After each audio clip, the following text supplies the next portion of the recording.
everyone, and welcome to CommanderCast, episode 316.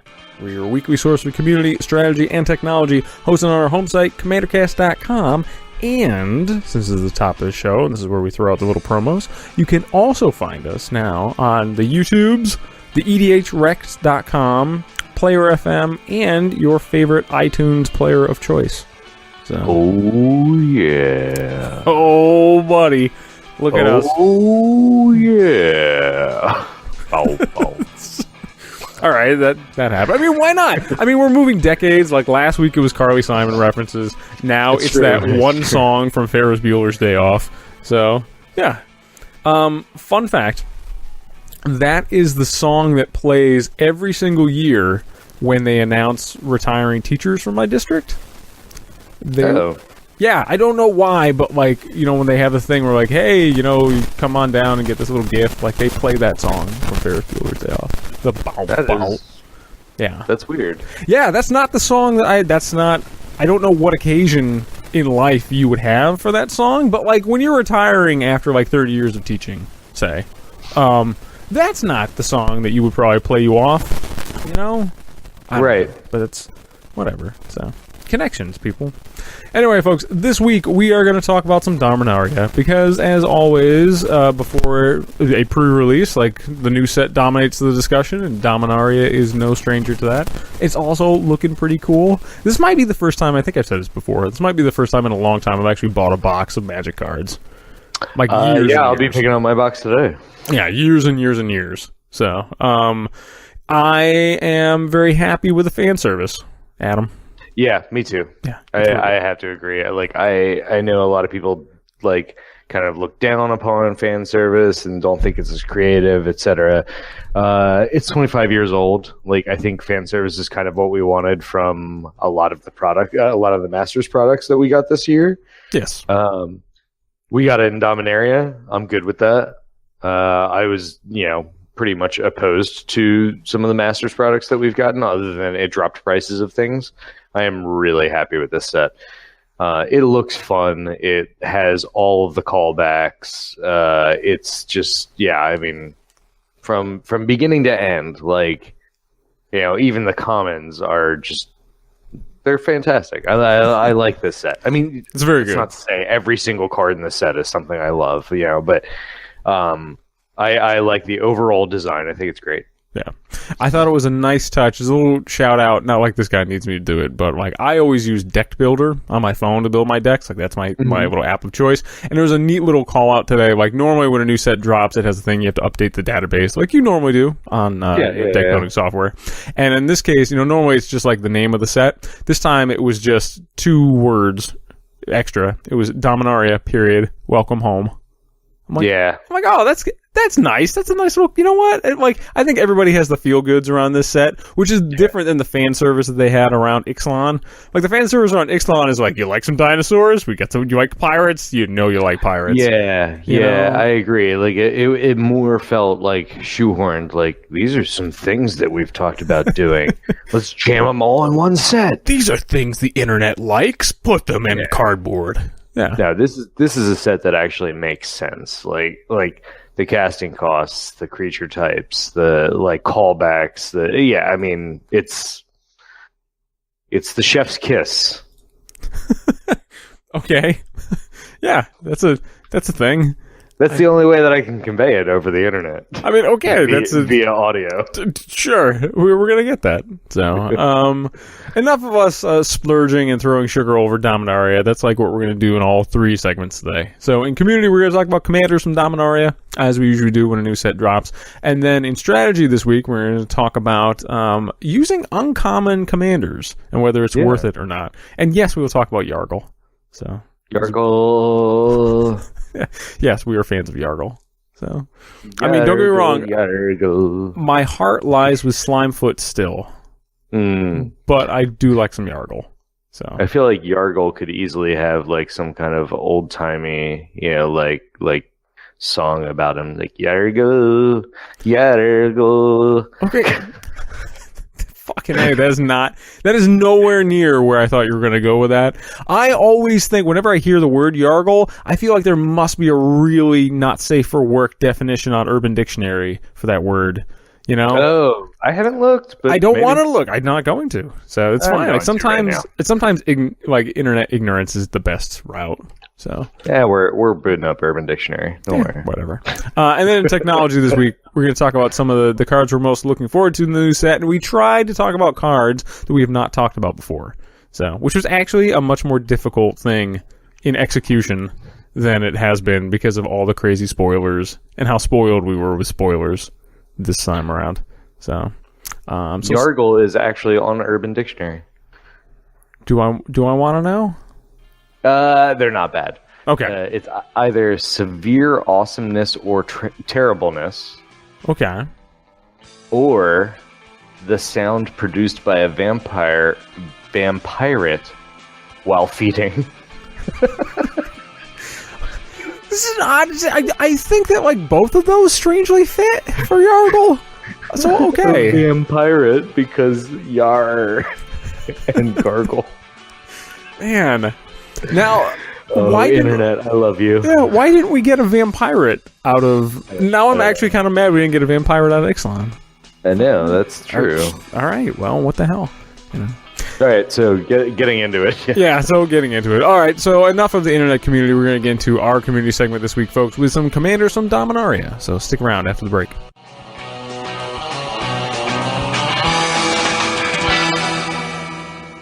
Adeliz? Is that the first Adeliz? Oh, damn it. See, and I have the pronunciation guide. Hold on. Is that all right? That's good. At least one of us has the pronunciation guide. Because I don't know what the hell this is. I'm probably going to send it to you. Adeliz. The Cinder Wind? That's not intimidating. I'm not like what the fuck is that? Like the Flame Wind, you know? Like the wind of immolation or something? Like I can get behind that. The Cinder Wind? You're not scaring fucking anybody with that. All right. I'm not impressed, Adeliz. Meh, I say to you. Wow. Strong feelings. It is, you know? Screw you. I don't care if you have flying in haste. Fuck off. So, yay, community.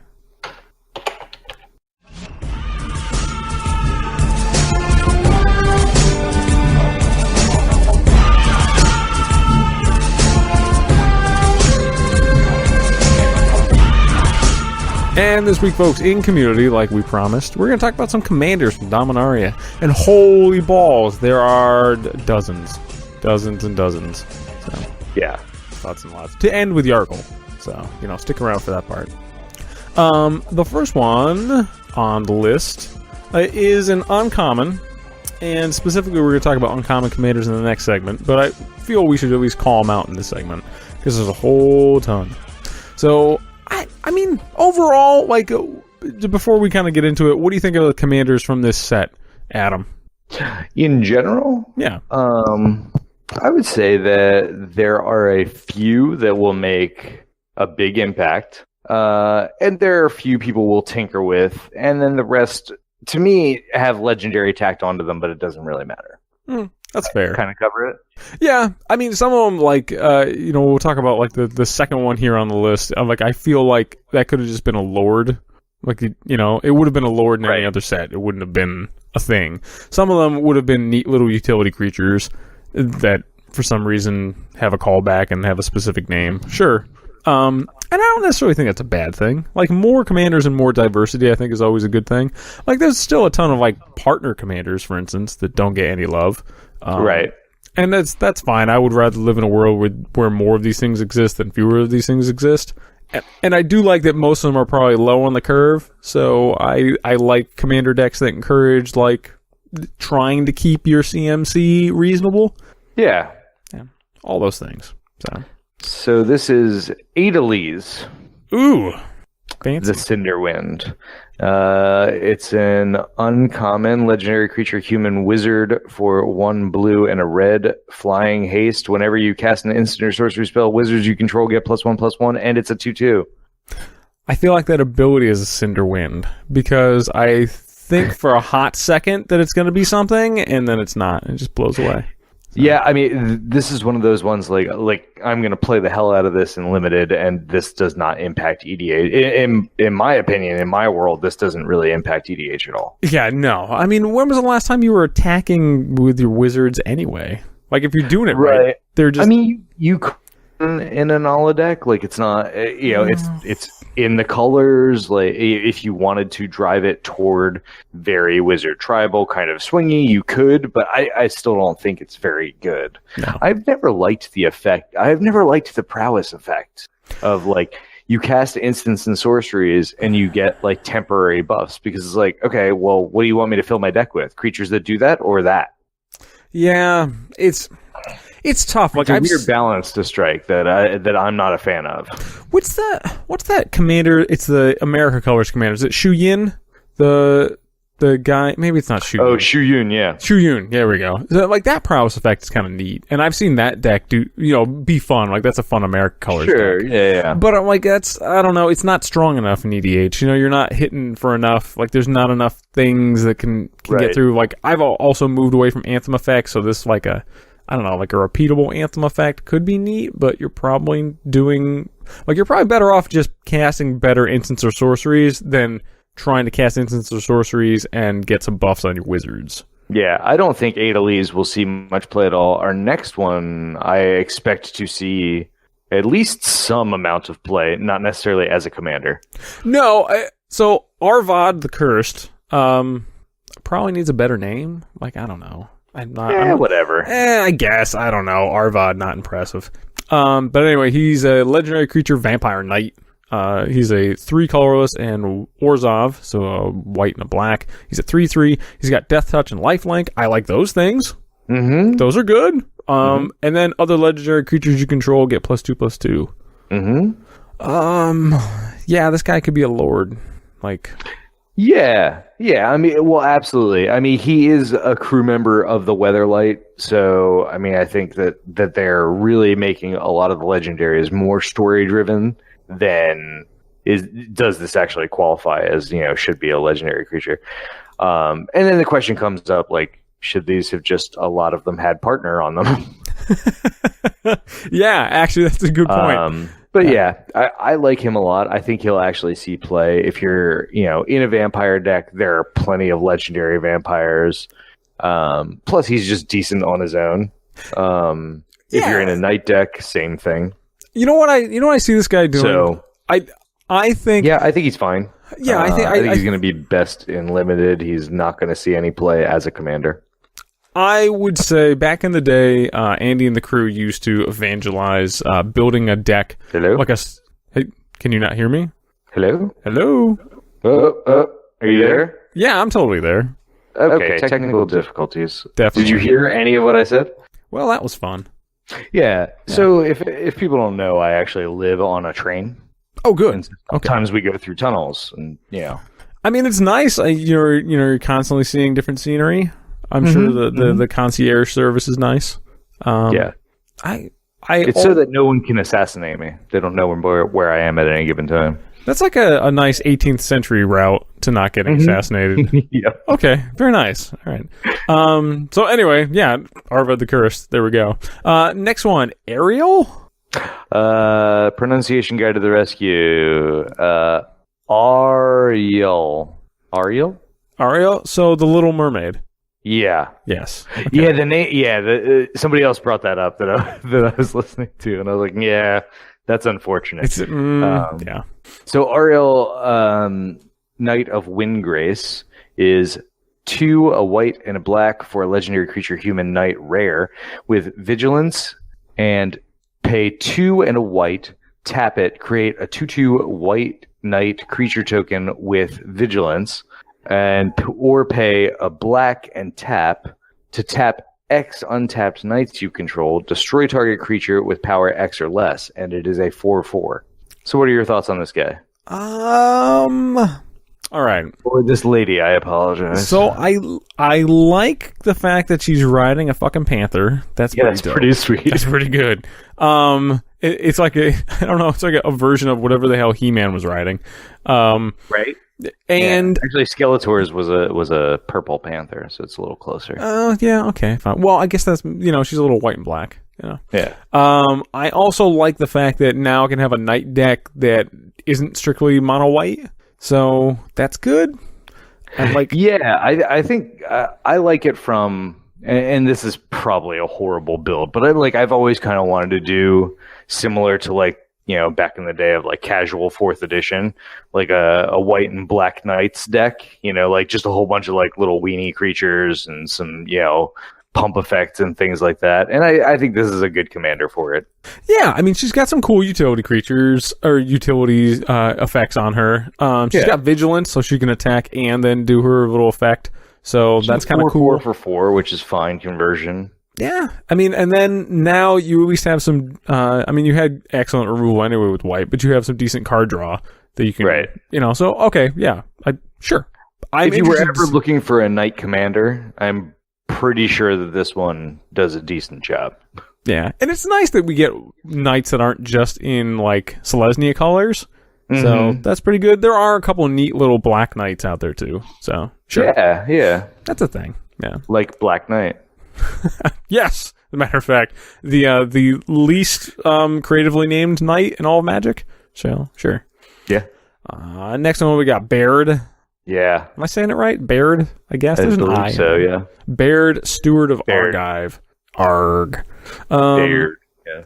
2 colorless and 2 white. He's a human soldier, legendary creature. We've talked about this dude before, haven't we? At least in passing. We may have, yeah. Yeah. He's an uncommon. He's a 2/4. He's got vigilance. Creatures can't attack you or a planeswalker you control unless their controller pays 1 for each of those creatures. So, Steward of Pillow Forts. Yeah, I love it. Really? Okay. Yeah. Sure.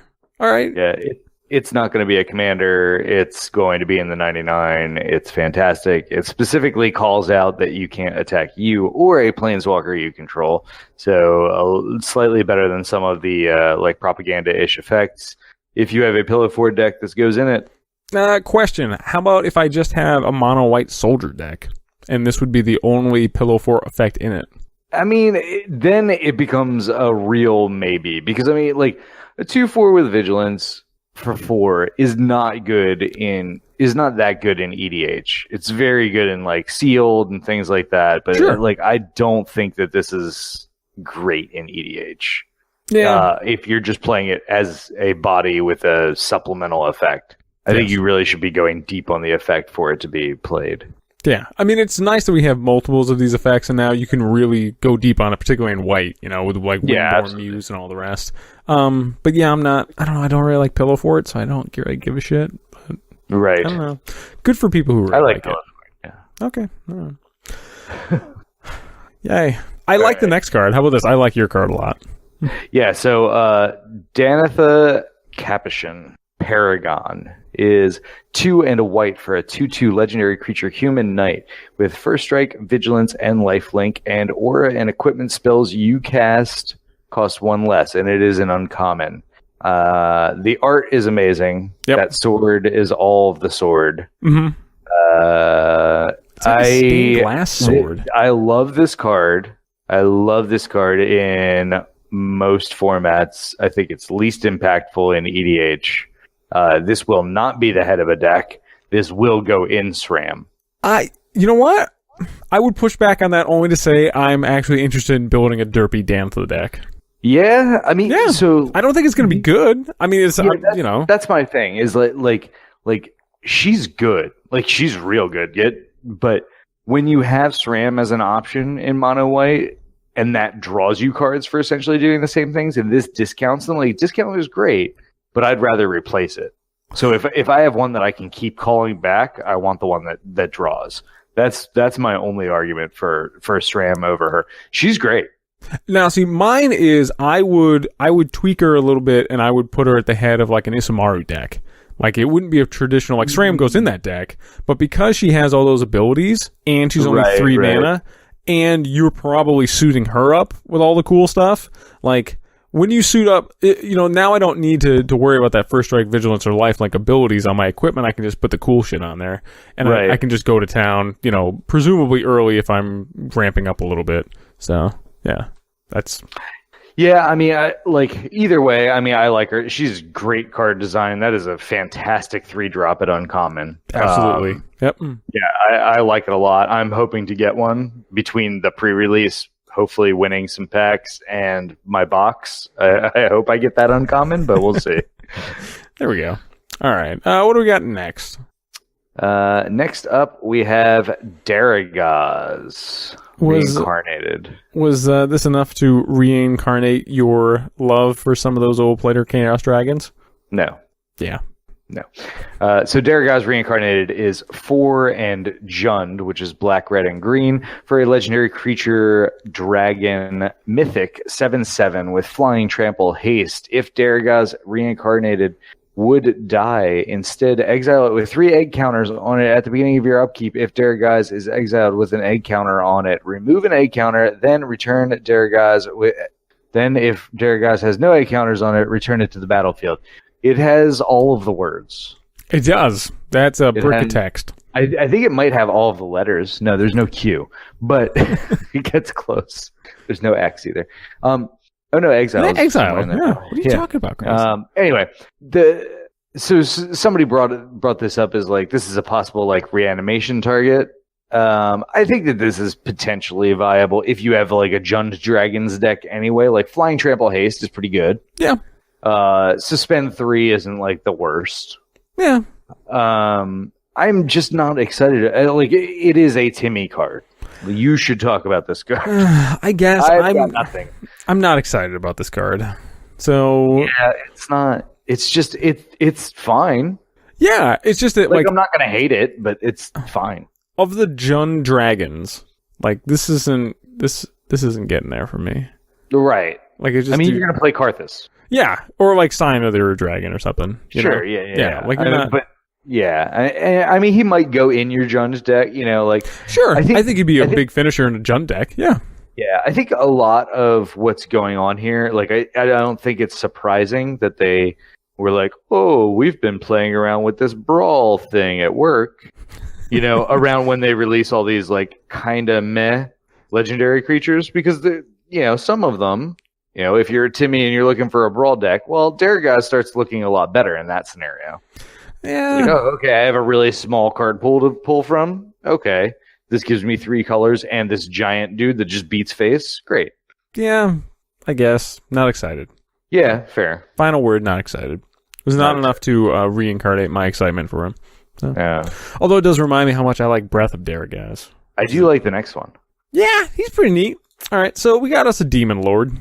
So. Demon Lord. He's an Elder Demon. He is an Elder Demon. I like that. Sounds cool. Yeah. I mean, if you're going to be a demon, you might as well be an Elder Demon, right? So, yeah. That's a thing. So, Demon Lord Belzenlock? Belzenlock. Bells and locks. Wait. There's...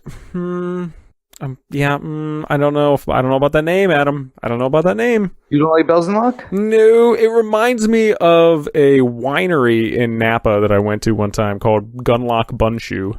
Wow, that's I wouldn't have put any of those things together. Well, because it's got the locks and it's got a strange series of nouns that don't seem like they should go together. Like bells and locks sounds like, I don't know, like a weird, like an old timey, like an old timey hardware store in like a bad knockoff Dickens story. Like where are you gonna go? I'm gonna go see Mr. So and So down at Bells and Locks and get me a chimney sweep. I mean, it's pretty okay in German. What's it in German? Damonen first Belzenlock. I mean, we still have the Bells and Lock thing. Like, yeah, sure, the demon thing is cool, but anyway. I do like the card. How about that? 4 colorless and 2 black. Legendary creature, Elder Demon, Flying Trample. When Demon Lord Bells and Locks, also kind of sounds like an entree, like a deli, I'm just saying, but anyway. It's not locked. Yeah, exactly. I'm just saying. Anyway, Demon Lord Bells and Locks enters the battlefield. Exile cards from the top of your library until you exile a non-land card, and then put that card into your hand. If the card's converted mana cost is 4 or greater, repeat this process. Demon Lord Bells and Locks, I'm just going to call it Bells and Locks, deals 1 damage to you for each card put into your hand this way. He likes to add a smear of pain. Yeah. Schmear. The Schmear of Pain. I think he's actually like I don't think he is at the head of a deck. No, I don't think so. Could be like he's certainly not bad. 6/6 for 6 with flying and trample, whatever. Yeah, fantastic. Draws cards on ETB, really good. So could be a commander, could just be in a value deck.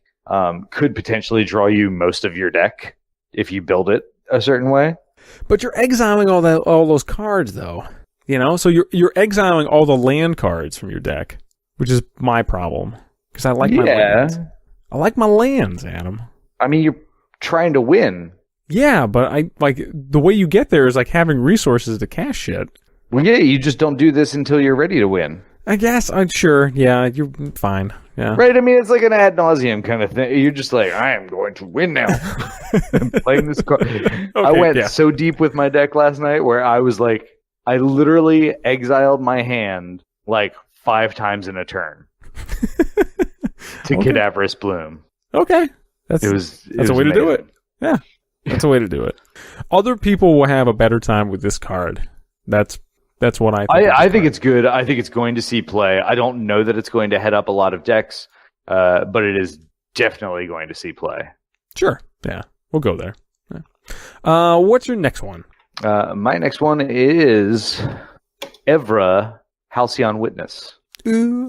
So Evra Halcyon Witness is 4 white for a legendary creature avatar rare 4/4 with lifelink and the ability pay 4 and exchange your life total with Evra Halcyon Witness's power. Yeah. She's got 4 power. She does have 4 power. That sounds. But then you gain 40 life. Sure. Okay. I guess. It's got lifelink. It does have lifelink. Yeah, I mean, I'm looking at this not for a ton of decks. I'm looking at this in my Tristani deck potentially and in Brian Stoutarm. Yeah, there we go. Okay. So where I can like easily fling it at people, or I'm just gaining tons of life anyway. So I'm not really all that worried about the switching of life totals. Some people have talked about this as being a commander because it very easily one-shots people. Sure, yeah. I mean, if you get it through once and they're tapped out, they're dead. Yep. I mean, so slap a Greaves on this thing and, go to town. Slap or Swiftfoot Boots and then, like, Rogue's Passage and go after people. Yeah, it's interesting. I mean, it's mono white. Like, I don't think that mono white decks are going to have this at the head of them all that often. But I think you'll see some of it inside other decks. Like I said, like a Brian Stoutarm, I could totally see playing. That sounds fun. Yeah. That sounds like a lot of fun. I would like to see this in a Brian Stoutarm deck. I could see this as a utility player. I don't see this making waves at the head of a deck. So, yeah, fair enough. Yeah. Let's see. All right, Mark. Here's the one that you only get if you ordered your box. Yeah. Guess what? Guess which one I didn't get. So, did you not? They didn't guarantee you one? No, they didn't. So it's that sucks. It's whatever. Yeah. Fire Song and Sunspeaker is a 4 colorless, red and white, cheap promo for buying a box. I'm sorry, that's not written on the card. It doesn't say that, but I think it says it on the back because they don't have to have a regular back because it's not in packs. Oh, really? No, I'm joking. Fuck, I was gullible. Anyway, legendary creature, Minotaur Cleric. Red instant sorcery spells you control have lifelink. See, I like that. Like, that's cool. Yeah, that part's cool. That's neat. Like, there's like one other card that has that in Magic? Is that America Colors one from? Yes, and I don't think it I don't think it's just red. I think it's it's any of them. Yeah. But that's neat. And whenever a white instant or sorcery spell causes you to gain life, Fire Song and Sunspeaker deals 3 damage to target creature or player. Yeah, it's fine. This costs 6, and I'm sorry. Like, they were trying to give Boros something that Boros needs, which is a good card.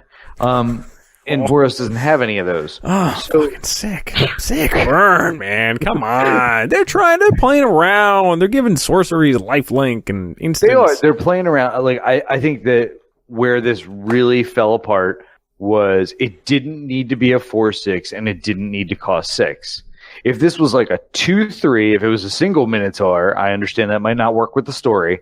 But if it was like, a 2/3 for like 4 or even 3 and had some of those effects, this would see hella play. Sure, yeah. It's too expensive. It's going to be too expensive in the real for me to want to pick up, and it's too expensive to play. They're not that expensive. They're like $450. That's more money than I'm going to pay for Firesong. Fair enough. Well, yeah, I mean, it is more money than you should spend. Yeah. It is only available in foil, right? So. Yeah. So, yay. It's nice try. Don't think so. I don't think this is going to see any play. If you already have a instant sorcery life gain deck built, then this could go at the head of it, but better just take that deck apart. That's just a better idea. How about this? I really like the other Boros commander much more. So yeah, I tried building it. It didn't work out. Yeah, I know you said that, but come on, I would still take it over Firesong. It's on speaker. So yeah, fair enough. That's just me. So what's actually the next one I think is interesting. If only because like when was the last time we got a Rakdos card with Flash on it? Yes. So you can see this in the next 2 episodes of the Trinosphere. You can see me trying to play this deck. Oh god. It didn't work out that well. The second game, it actually went all right, and it did what I intended it to do. It does not help that I misread this card when I was building. So anyway, Garna the Blood Flame is 3 a black and a red for a legendary creature, human warrior, uncommon, 3/3 with flash. When Garna the Blood Flame enters the battlefield, return to your hand all creature cards in your graveyard that were put there from anywhere this turn. Also, other creatures you control have haste. Okay. Seems neat. The flash and other creatures you control have haste for 5, 3/3 body. That part's really good. The other part, and so I was listening to the Magic Mike's doing a set review, and I think what Evan Irwin said on this is really important. Don't feel like you lost out because you didn't get 5 things back to your hand. Like okay. that's greed, as opposed to flash. Other creatures you control have haste for 5 is pretty decent. If you only get like 1 thing back to your hand, that's not bad. Yeah, I think there is that like commander players have that value problem. They're like they need to get all the value or it's not worth any of the value, and like that's not true. And that's how I played it, and that's how I built it, because I had all of the cycling cards. I basically built Living End. Okay. Living End the deck. So basically, like all I was doing was spending most of my turns cycling my hand so that I could get a Living Death. Or cycling my hand, casting Garna, so I got them all back to my hand so that I could cycle them again. Okay. That doesn't sound like a way you win, Adam. Oh, it's not. Oh, good. There we go. Hot takes on Garna. Yeah, I mean, I think Garna is okay. I don't know what deck this fits in. It's not going to be its own deck. Let's just be clear. Yeah. What do you? I can see this going in like a Zurgo Helm Smasher deck. He's got the flash, he's got the haste. Maybe in Zurgo, sure. Isn't Zurgo like 6? So maybe this comes down like right before Zurgo? Zurgo costs 4. Oh, never fucking mind then. Right? I don't know. I don't fucking know. I thought it was. I thought it was 6. I think it's Mardu in 1. Oh, it might be Mardu in 2. It's definitely not 6. Okay. Well, even if it's Mardu in 1, like sure. I think Garna, he or she goes in that deck. Yeah. So yeah, she absolutely might go in that deck and be perfectly fine. Yeah, I like the card. I like the design space. It's not the most Rakdos-y thing. Like nope. I wouldn't have designed this for Rakdos. I usually think of Rakdos as the more group sluggy type thing. Yeah. Than this, but interesting enough design. It's fun to get all of the value once in a while, but it's not going to happen often. Yeah, fair enough. What do we got for the next one? Oh, this one I actually really like. So, Grand Warlord Rada is a legendary creature, elf warrior, 3/4 for 4. It's 2 colorless, a red and a green. It's got haste. Whenever one or more creatures you control attack, add that much mana in any combination of red and or green. Until the end of turn, you don't lose mana. You don't lose this mana rather as steps and phases end. Yep. Yes, please. This card will be a deck. Yes. Very simply put, this Savage Vent Maw, Hellkite Charger, Aggravated Assault, like Neheb, all of that stuff will all go in this deck, and it will be pretty decent. Oh, that's interesting. See, I was going more the token route, like red-green tokens. Because, yeah, I mean, it can absolutely be the head of something like that as well. Yeah. And have, like, what, Tana in there? Sure, yeah, absolutely. Time of the Bloodsower is going in that deck. Yeah, I like. Big fan. Yeah, I think this is cool. It's a pretty straightforward Gruul commander. It does what Gruul wants to do. It attacks, and when it attacks, it makes mana. Perfect. Yep, and it attacks very fast. So yeah. No, I like it a lot. There's not a whole lot of reach to say on it, but it is very good. Yeah, like thumbs up, move on. I think. Right. Yeah. Kind of. Good job. Now, speaking of thumbs up, yours is one of my favorite cards out of the set. So, really? I really like some Groon. Oh, you are the biggest Timmy. Oh, yeah. It looks like it is pronounced Grun. Grun? Oh, fine. You're no fun. I mean, I'm just... Wizards gave me the pronunciation guide. I'm going... Well, fuck you, Wizards. Stop naming your goddamn creatures after fucking Little Mermaids, you dicks. Grun the Lonely King is 4 green for a 5/5 legendary creature, ape warrior that is uncommon. It also has kicker 3. If Grun the Lonely King was kicked, it enters the battlefield with 5+1/+1 counters on it. When Grun attacks alone, double its power and toughness until end of turn. I love every single sentence you uttered there. Can I say one thing that I have an issue with? Sure. This is the smallest gripe ever. Mm-hmm. If you do everything right with this, it still does not kill them with commander damage because you're one shy. Well, the idea would be to, I don't know, pump something or like... I'm just saying, like, he does all of the pumping himself. Like he does. Make him a 6/6. Give him an extra counter. Like, none of this is too much to ask. Like, this dude is just meant to be a big, dumb dude. Listen, man. Look, this guy, for me anyway, this guy doesn't go at the head of a deck. He goes my Rafik of the Many deck. Like, this is what all right, fair. He goes in that deck. You know? This goes in the Timmy Rafik of the Many build. This is not the... Fuck yes. The Spike version that's going to win all the time. This goes in my Rafik of the... Was I not clear about that? I didn't say you went in the like archetypal Rafik deck. It's fucking going in my Rafik deck. And this is what I'm going to do with him. Yeah, I mean, like, dude, you want to pay 9 for this? Look, yeah, I want to pay 9 for this. Do you understand what I fucking pay mana for? Come on, man. You know? Like, Crush of Worms is one of my favorite cards in Magic. Come on. I am disappointed. No. This dude has flaming shit coming out of his fur. Fuck yes. No, insert Kevin Sorbo meme here. Disappointed. He's kind of cool. He's almost there. He really needed to be 2-color. Yes, he did need to be We got a legendary ape. That's fine. It helps fill things out. I'm good with that, but no. No, I'm sorry. I'm overruling you. So... No. Very fair enough. Veto. Next one. This one's interesting. Yeah, I don't know about that. Like, it wants to be good, but I don't think there's enough to make it good. So okay, I will say this. My favorite part about this is I can't quite figure out what he's riding, but I like it. I don't know what the fuck that is. Like, what do you like? A cat? Yeah, it's a leprosaur. Excuse me. I just combined leopard and dinosaur. Oh, I thought you were just saying like he's a leper, and I'm like a leprosaur. I'm like he kind of does. Like, he's got some skin shit going on his face. Maybe I'm like that's fucked up. Like, no. Also, probably don't drive a leprosaur anywhere. I'm just saying. Yeah. But Halar the Fire Fletcher and his leprosaur. Oh, fucking Christ.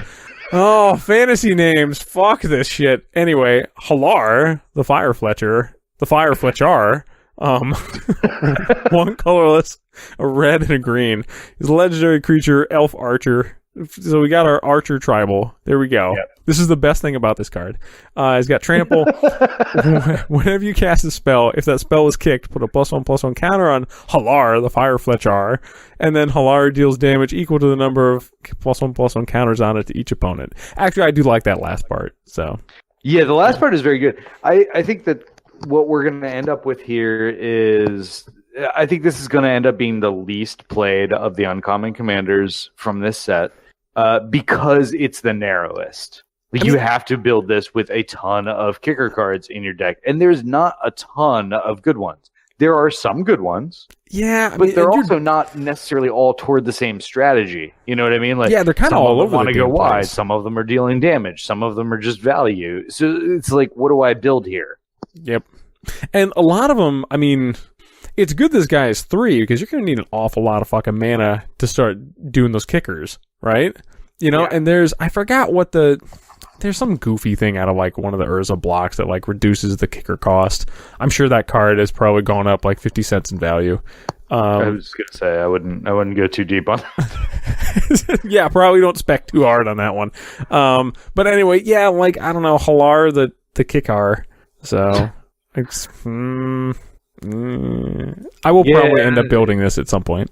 Assuming that they make better kicker cards, because they brought back kicker. So like in another I mean, like as kicker gets brought back more and more times, this guy gets better and better. Sure. And so there may be a time in the future where like this guy is bananas. I don't think now is quite. I don't think we've got there yet. You know, this guy, I mean, he's not as bad, but he reminds me of Wood Elemental. And like, remember how Wood Elemental was totally shit until they printed Tana or Titania? And everyone's like, oh shit, I can play Wood Elemental now. I mean, Wood Elemental still isn't good, let's be honest. No, but I'm just saying like it had a home. And like now... Yes, yeah, and the same thing might happen here. I mean, look, he's a 3/3 with trample for 3, which is not bad. If you can even kick something that like pumps him up, you get the double pump because he's getting the +1/+1 counters plus the dealing damage to each opponent. Like it's not bad. Yeah, I guess I forgot that like you can do +1/+1 counter shenanigans with him too. So right, yeah. So I mean, like, but I don't think it's great either. So. Yeah, it's a great Brawl commander. How about this? Because I still don't want to admit that Brawl was a thing that happened. Okay. Let's say that I'm looking forward to seeing what other people do with this. How about that? It would be neat. I bet maybe with some shenanigans out there because dealing damage to each opponent off like a whenever clause dealing damage to each opponent is such a powerful effect. Like it's such a powerful symmetrical effect that I think there's probably something I'm overlooking here. I don't think it's going to be amazing, but I would like to see it. Like, if someone sits down at a table with me and pulls out a Halar deck that's kind of dope, like, that's just a fun story to tell. Like, I like the fact that that's a sentence. So, I'm gonna reserve hope. Like, whereas I don't think that, like, I'm gonna be blown away by anyone with the Adelies deck. I think there's at least design space for Halar. So, right. That's the nicest I can be. All right. Do we even need to talk about the next one? Like we've already poured so much sugar over her. We talked about it, so I'll just read it off and then we'll say that it's amazing and move on. Jorah Weatherlight Captain is 2, a blue and a red for a human artificer legendary creature mythic 3/3. Whenever you cast a historic spell, draw a card. Yeah. This card is bananas in every way. Seems good. Yeah, it's a build around to the max. Its stats are fine. It's the red-blue commander for artifacts you've always wanted. It's a combo engine. Do all the things. Break all the walls. Do all the things. Break all the walls. Make stupid decks. Yeah. Draw all the cards. Yeah, there's really like nothing else we really need to say about it. No. Although while we're doing that, I'm trying to find the next one. What fucking color is Joda? Oh, he's like 3. Gold. He's America colors. Okay, yeah, that's why I could. I was thinking he was like mono blue for a minute. Anyway, no, I'm just using Gather because they actually updated it. Oh, that's interesting. I should probably do that. Anyway, Joda Archmage Eternal, 1 colorless and America, so blue, red, and white. Legendary creature, human wizard. He's a rare. He's a 4/3 with flying, and you may pay Wooburg rather than pay the mana cost for spells that you cast. Yep. I mean, it's a Fist of Suns on a body at the head of a deck. So that sentence makes me yawn. I mean, really? For a Timmy? I'm actually surprised. I don't know. Like, just put all of your big dumb things in it, and they all cost 5 instead of 20. I guess. I don't know. I'm just not excited.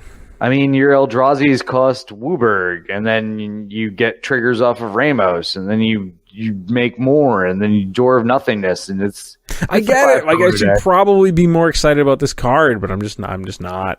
Yeah, fair enough. It's another 5-color commander. It's not a bad 5-color commander if you're looking for one. Sure. Yeah. How How about this? Like a really good between this and like Horde of Notions. I think that's a really good starting point if you want to try 5-color. Right. I mean, like, look, it's better than Chromat. So wow. I mean, whew. That's where you come to Commander Cast for your ringing endorsements. Better than Chromat. So better than writing. I think Joda will actually see play. I think it's probably going to see play either at the head of or in the 99 of the Ramos deck. Yeah, sure. Yeah, that's a thing. So next one is Josu. Pronunciation guide, come to me. Sure. How is it not on here? All right. Anyway. Yeah, it's close. What else would it be? Jasu? Oh, Josu. Yeah. Yeah. Josu Ves Lich Knight. Lich Knight? I think we've had this conversation. I think we're going to go. We're not doing Lich Knight. There's just nope. We can't. I think it's the literal pronunciation. I can't. No, I don't give a shit what it is, man. We're going to call it Lich because we're not calling something a Lich Knight.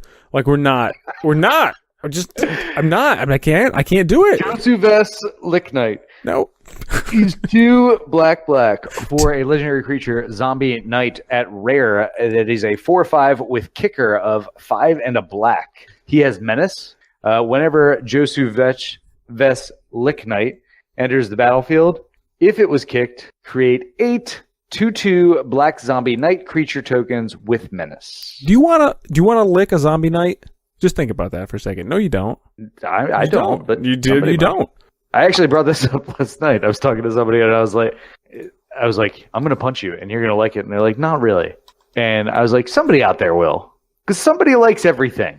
That's what I've learned over the years. Somebody is into whatever you come up with. Yes. That doesn't mean we're going to do that. Somebody wants to lick a knight is my point. I'm sure someone probably does. There's probably a site on the internet for that. And most likely. Yeah. And we're not going near it. So. Don't link that in the comments.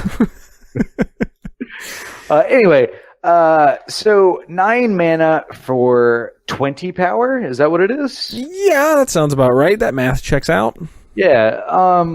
Is it 9 mana? No, 10 mana. 10 mana for 20 power. I can't count. 10 mana for 20 power is good, and it's 20 power of menace. So that's not bad. This is a yawn card to me. Other people seem a little bit more excited about it. I don't really see why I'm playing this as opposed to literal anything else. I mean, okay, so why would you play this over? Oh god, what's the other mono black makes zombies? The Gravecaller, Gisa. Oh, Gisa. Yeah, why would you play this over Gisa? Like I like Gisa better. Yeah, and I just wouldn't play mono black zombies anymore. I mean, Gisa and Geralf is a fantastic zombie commander. Don't shit on my mono black zombies deck. I mean, I'm not saying it's bad. I'm just saying, like, I think that there's not as much of a reason to limit it unless you want a mono black deck. I mean, the Scarab God is the reason why you play anything like blue black. Well, zombies. Yeah, Scarab God is another great reason. Yeah, I mean, this is fine. It's a thing. It makes zombies. It makes lots of dudes. Somebody's going to play it against you, and it's going to be an absolute blowout.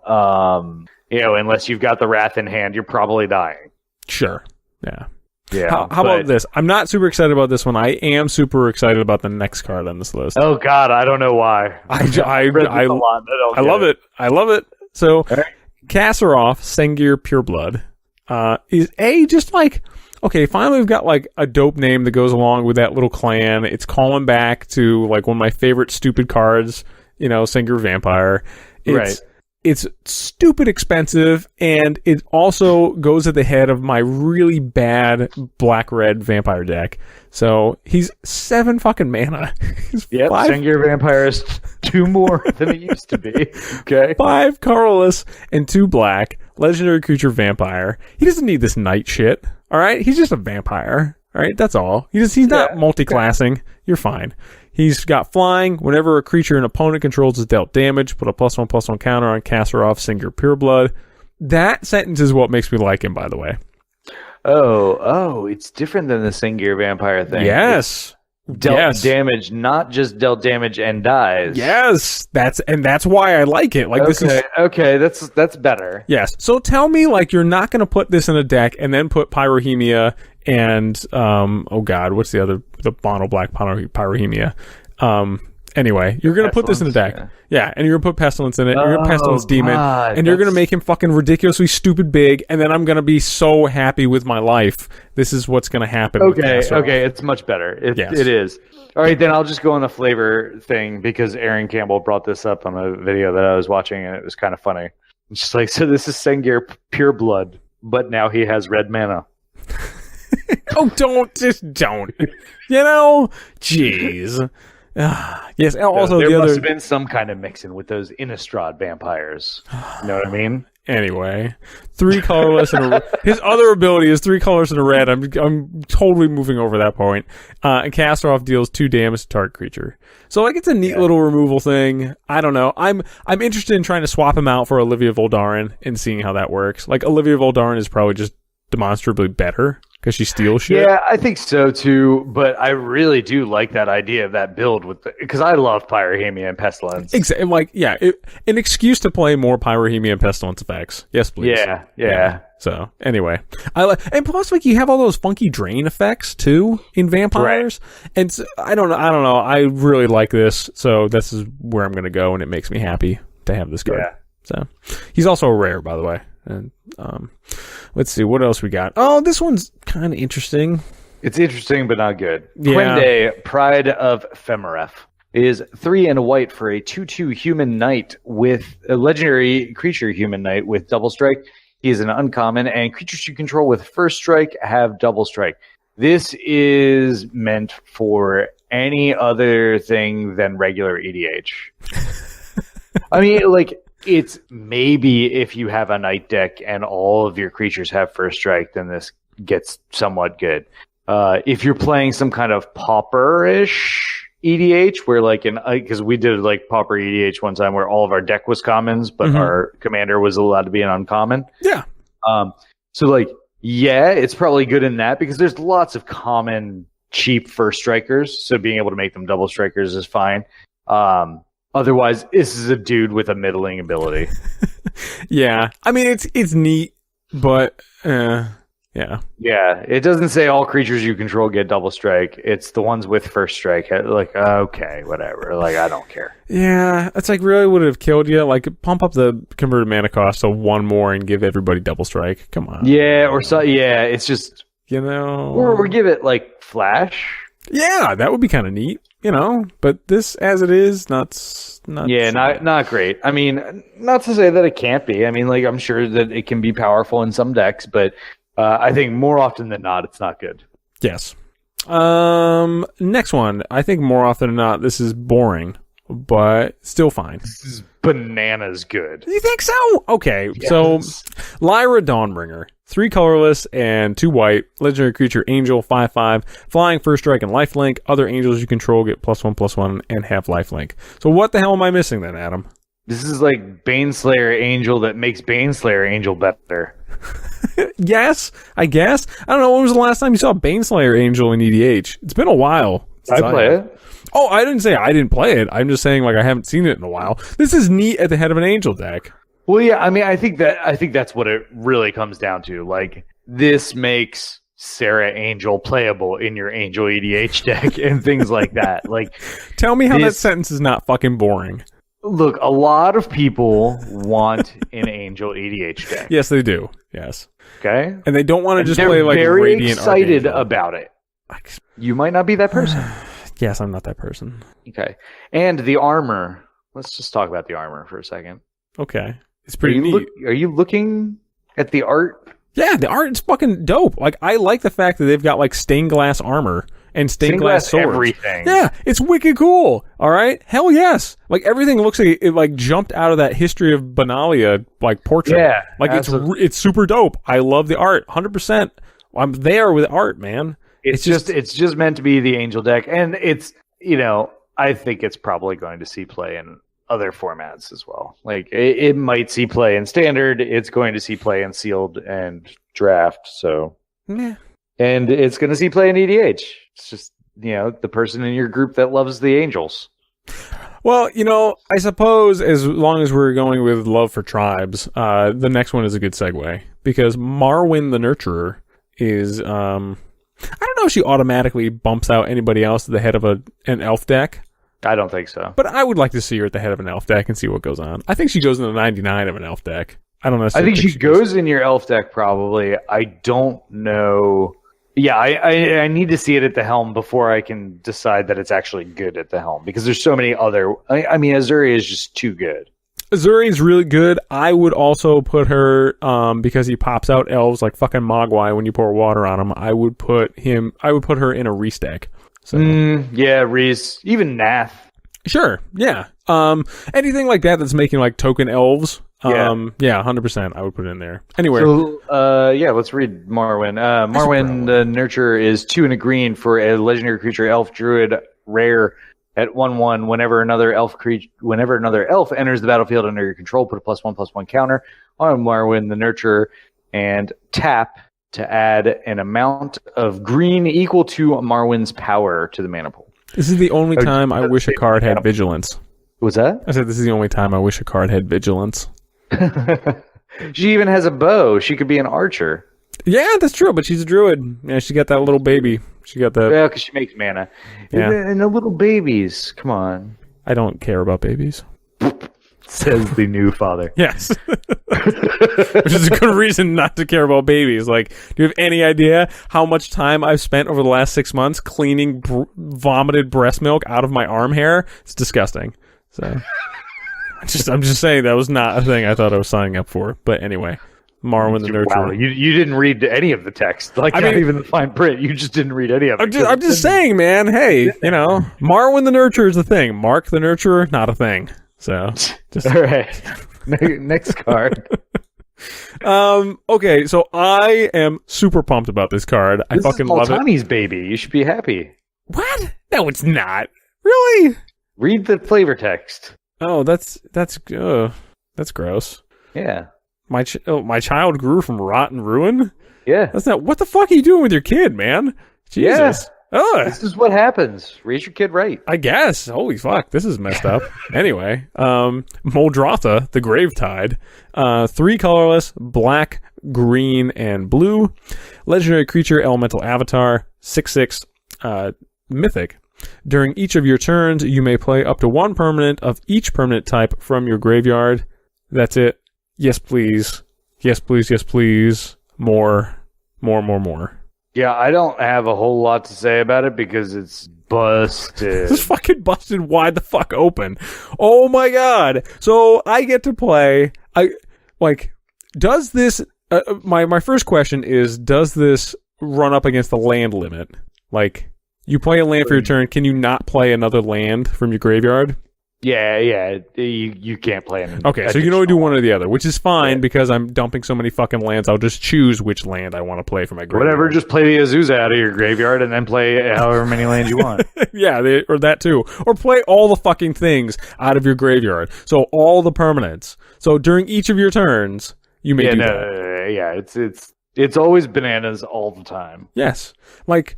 holy fuck, do I want to build this deck? Do I want to build this fucking deck? I'm searching up how much this is pre-ordering for right now, just in case I don't. I don't think it's as much as you might imagine. I don't think so either. I mean, I think it's a couple bucks. Yeah, because it's not going to be crazy and standard. No one gives a shit about this because it's 6, so no one's going to play this anywhere else but Commander. And yes, please, yes, please, yes, please. This is going to see tons of play in Commander, though. If you haven't gotten the land from the last couple sets that exiled graveyards, get it. Start putting it in decks. Seriously. Stop telling people to do this, Adam. Stop it. Stop it right now. Graveyards. This card is insane. Plan against graveyards. You're going to see it over the next 6 months to a year a lot. So good. So good. I mean, it's all the things I love on one card. It's Crucible and... fucking every graveyard shenanigans and enchantments and it's yes please. I don't know. I'm just gonna go and I'm gonna have a moment and then you can just read the next one because I'm all right. I'm so having a moment. Multani, Daddy Dearest. Yavimai's avatar is 4 green for a legendary creature elemental avatar at mythic rare that is a 0/0 with reach and trample. Multani Yavimai's avatar gets +1/+1 for each land you control and each land card in your graveyard.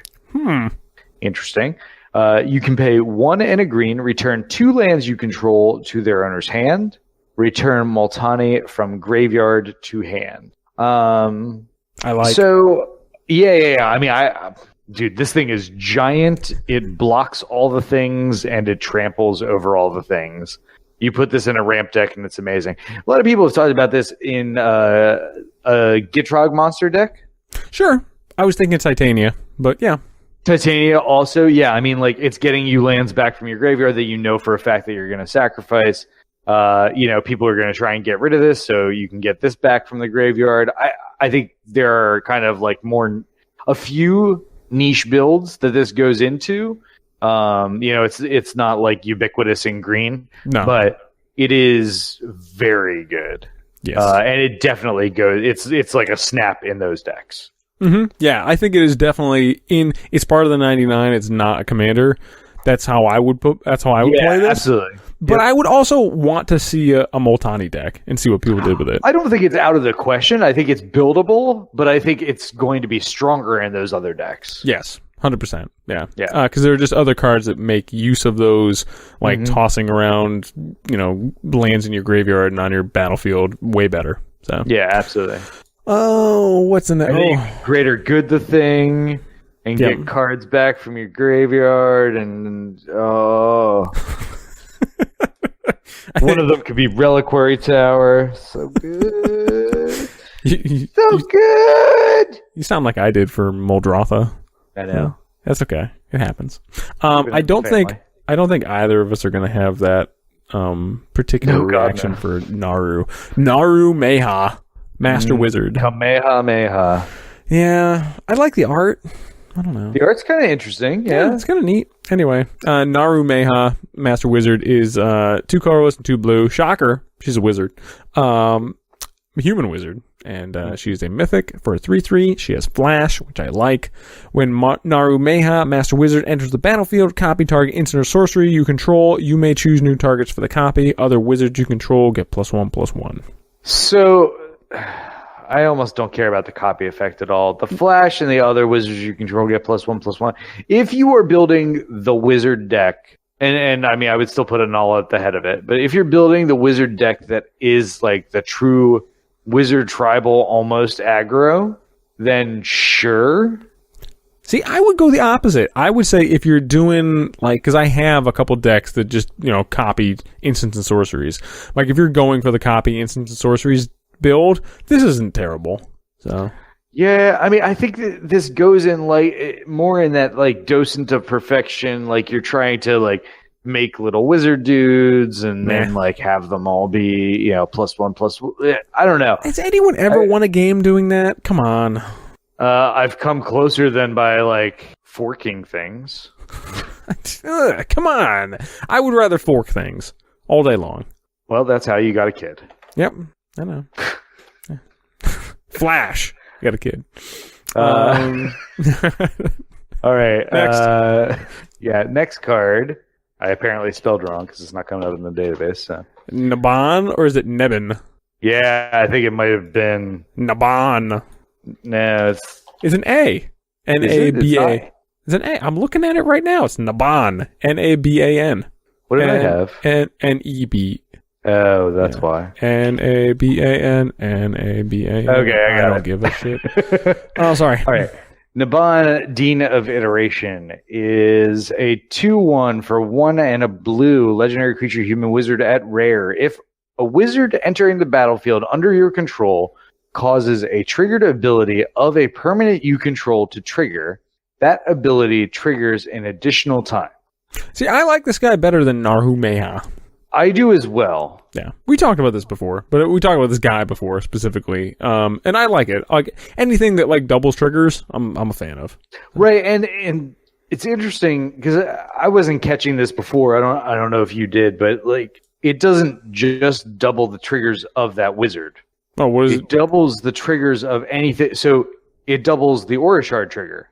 Oh, okay. Yeah, that's true. Anything as long as the wizard entering the battlefield is the thing that caused it to trigger, then it doubles it. Oh, that's handy. Right. So it's got a little bit more reach in its interactions, which I think is really neat. Yeah, I like this card. Again, kind of a 99er. I don't think this is going at the head of a deck. You're a 99er. Yeah. Yeah. I don't know. Should give him a gift certificate to the 99 Steakhouse. Here's your bottle of 99 bananas. Oh, fuck. I used to have a roommate who just used to literally drink one of those a night. Oh. So, I mean, shocker, people in the service of drinking problems, but yeah, that was disgusting. Did you have to clean up? I mean, I would usually just have breast to milk from that too. I would just usually have to move him out of the way when I would have to go to the bathroom because he'd usually be passed out in front of it. But whatever, it's fine. Yeah, no, that's bad. Fun days. Yeah. Also, probably don't drink 99 bananas. What the fuck? Ugh, this stuff tastes like shit. Anyway, Raph Capuchin. Capuchin? Where's your fucking Capuchin? Where's your pronunciation guide here? It's Capuchin. Capuchin? Yeah. I don't know. Capuchin. No. Anyway, Raph Capuchin, Ship's Mage. 2 colorless, white and a blue, legendary creature, human wizard. He's a 3/3 with flash, flying, and you may cast historic spells as though they had flash. And those are artifacts, legendaries, and sagas. Mm-hmm. Yep. Next. Yeah, right? I mean, like, flash, flying, 3/3. I like all those things. Other historic... Like, there's nothing bad about it. No, it's just... I mean, he's an uncommon commander. He's a utility uncommon. I mean, you can flash in Blightsteel. You can it's got like, I don't know. This might actually be better than I think. It's probably a 99er though. Okay, how about this? I will put this guy. I have a deck for you. Ready? Okay. Rasputin Dreamweaver artifacts.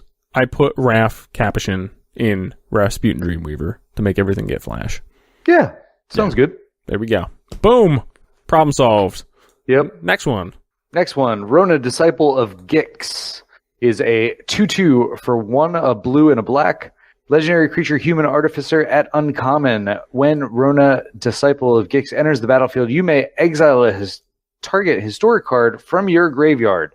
You may cast non-land cards exiled with Rona. Pay 4, tap, exile the top card of your library.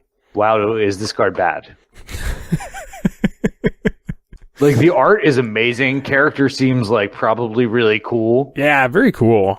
Yeah, Jesus Christ, this card is bad. Yeah, no thanks. Like, Adam, what? You don't want to pay 4 to exile a top card of your library and then cast it? No, I'm sorry, pay 5 because you have to top first to make sure it's something you actually... yeah, that's right. Never mind. Yeah. So no. No, this is really bad. Like, what were they thinking? I mean, I know they could do it. Can do so many better things. Yeah, I just don't, maybe never play this card, I think is the answer. I don't think this one sees play at all. Yeah. That's too bad. I mean, I could be wrong. Maybe somebody's got that busted combo that I'm not thinking of, but yeah. Doesn't feel like it. Nope. Doesn't feel good. Next card we'll see play. Yeah, no, I definitely think so. So, Shalai, am I getting that one right? Yep. Shalai, Voice of Plenty. She's mono white, isn't she? Yeah. Yeah. What the fuck is she? No. I mean, you could put her in a Selesnya deck. Oh, yeah. That's right, because she's got that ability. And we've talked about this one before. I like this card. Shalai, Voice of Plenty, 3 colorless and a white. She's a legendary creature, angel, 3/4 flying. You, planeswalkers you control, and other creatures you control have hexproof. And you can pay 4 colorless and 2 green to put a +1/+1 counter on each creature you control. I like it. Card is really good. I really like it. You know what I like? I don't like putting +1/+1 counters one at a time. I want to put all the +1/+1 counters. Yeah. It's like Gavany Township plus what? Witchbane Orb? Yeah, sure. Plus 3/4 flyer, like yeah. All at 4 mana. Like I like 4 mana in what is going to be a Selesnya deck and a very easy to splash.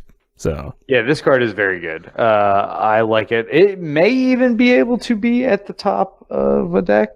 Maybe. I would say maybe. I haven't played around with like a +1/+1 counters matters in Selesnya, but that's something you could easily do. So, yeah, you could easily put it in also an Abzan deck. You could put it in Reese if you want. You know, yeah, the you could +1/+1 counters across all your dudes. You could just make crazy tokens. Yeah, that's a thing. Yeah. So yeah, okay, I like. Next one. Next one is Shauna Sisei's Legacy. So Shauna Sisei's Legacy is a 0/0 legendary creature human warrior at uncommon for a green and a white. She can't be the target of abilities your opponents control. I like that. And gets +1/+1 for each creature you control. She's got like half hexproof. Yeah, this card is garbage. Oh, fuck off. No, it's not. This card is not. Hot garbage. This card is not hot garbage. This card just goes in decks you don't play. So, come on. What the hell deck does this go in? Come on. It obviously goes in derpy token decks. It dies to everything, and it has no evasion. Okay. It doesn't die to everything, because clearly it can't be the target of abilities your opponents control. Oh, I'm sorry. How many kill triggers are you getting off of abilities? All right, look. When someone pulls that Kassaroff, whatever the fuck vampire, on you and can't kill this, there we go. It'll just kill the rest of your board, and then this dies by default. There we go. Oh my god. Look, she's fine. I don't know, a piece of trash. I will throw these across the room when I open one. You are a crazy person who is crazy. I will play this as a goofy little 2DH deck, and I will be happy. And it won't be good, but I will do it anyway. And I may at some point come around to your awful viewpoint on life, but I like Shauna Sisei's Legacy. You could play this in a 0.25 EDH deck, because it'll never get past 25 cents. Oh, sick bird! Come on, it's not that bad. Okay, all right. Here we go. Rona, Shauna. Oh, okay. Yeah, sure. Right, complete hot trash. Versus like garbage fire and just hot trash. Exactly. So this might be smoldering, but it hasn't caught fire yet. All right, let's move on to a better member of the Weatherlight crew. There we go. My favorite member of the Weatherlight crew. So, Slimefoot the Stowaway. He's got one colorless, a green and black. This is a deck I will build. So fair enough. Yeah, I mean it's fun. Yeah. Legendary creature Fungus. He's a 2/3. Whenever a sapperling you control dies, Slimefoot the Stowaway deals 1 damage to each opponent, and you gain 1 life. And his activated ability is pay 4 colorless, create a 1/1 green sapperling creature token. Yeah. Real good. 100%. This guy goes right along with one of my cards I'm going to talk about in my technology segment this week, because I like it. Yeah, Slimefoot is actually good. Like, there are already some combos worked out with him. He slots into the 99 of Gave, as well as could run his own deck. Costing only 3 for a commander is fantastic. Yeah, I like Slimefoot. He's going to be good. 100%. Go Slimefoot. So yeah. Next one. What's not as good. Oh, he's fine. We don't actually need to spend much time on it because we just talked about it like last week. So I'll read it off and Slinvoda, the Rising Deep, 6 blue for an 8/8 legendary creature Leviathan at uncommon with kicker 1 and a blue. When Slinvoda, the Rising Deep, enters the battlefield, if it was kicked, return all creatures to their owner's hands, except for merfolk, krakens, leviathans, octopuses, and serpents. And why are we not just playing Crush of Tentacles? Oh, Crush of Tentacles can't go with the head of a deck. You put Crush of Tentacles in this deck. I can make it go. Come on, it's good stuff. I mean, I'm very meh on this. Like, it's not a bad effect. It's just meh. It's fine. Whatever. Well, I know you're not meh on the next one. So no. Here we go. Squee the Immortal. So Squee the Immortal is a 1 colorless and 2 red goblin. He's a 2/1. You may cast Squee the Immortal from your graveyard or from exile. Yep, please. That's it. Yeah, he's cool. I haven't figured out all the things to do with him yet, but there's probably a lot. I like the character. He's goofy. He's like, I mean, yeah, it's cool. Yeah, very cool. I like it. Moving on. To the one that we poured sugar all over last week anyway. Well, I mean, I'm sorry. This one is easily going to, like, of the uncommon ones, this one's going to see play. 100%. What do you think? This has got to be the best uncommon commander out of the set, don't you think? I would say so. In my opinion, yes. Yeah. So very much so. So Tatyova. That is the pronunciation. Tatyova. Tatyova. Tatyova Benthic Druid is 3, a green and a blue for a 3/3 legendary creature, Merfolk Druid at uncommon, that says whenever a land enters the battlefield under your control, you gain 1 life and draw a card. Oh my god. You can't see it, I'm just giving the 2 big thumbs up. Yeah. Yeah. Oh, yeah. Yeah, that sounds about right, because Jesus, this thing. Goes to the head of a deck, goes index. 99. I think it can head decks on its own. It's all about that ramp, all about that landfall. Yeah. It is all about that base. Yeah. It is all about that base. So, yeah. I am really hoping to crack one of these. Yeah, this would be really cool. If not, I will instantly be buying one. I mean, it's funny because this easily could have been rare, I think, with that ability. It's funny that I think it could have been rare. I'm surprised that it was. I mean, yeah, okay, 5 is a little on the high side, but the last time that I heard somebody say that, they were talking about Prophet of Crufix in these colors. So seems, yeah. I like it, sir. Now, next one, I can't. What fucking color is this card? What the white, mono white. Teshar? Fucking what? What is this shit? Oh yeah, okay. It's the fucking bird cleric. Ugh. Dude, people have been hailing this thing like it's the second coming. I mean, okay, I shouldn't shit on it, particularly for someone who likes graveyard decks as much as I do. So fine. Yeah. Tesher, where are we going? Come on. Oh, sorry. Let's go pronunciation, please. It's Teshar. Teshar. Hard R is the end of everything here. Teshar. Ancestor's Apostle. 3 colors and a white. The bird cleric. 2/2's got flying. Whenever you cast a historic spell, return target creature card would convert a mana cost 3 or less from your graveyard to the battlefield. Alright, so I won't shit on this because I did, back in the day, Aaron and I, Uncle Landrops, did try and do, the mono white reanimator deck. Yeah. And it didn't really work out, and this is the mono white reanimator deck. So, yeah. Yeah, I think the card's good. I don't know yet. I honestly that's my solid evaluation of this card. I have no idea. No idea. I don't know how much you're going to have to build around it. You know what I mean? How much of your deck is going to have to be dedicated to historic spells to make this valued?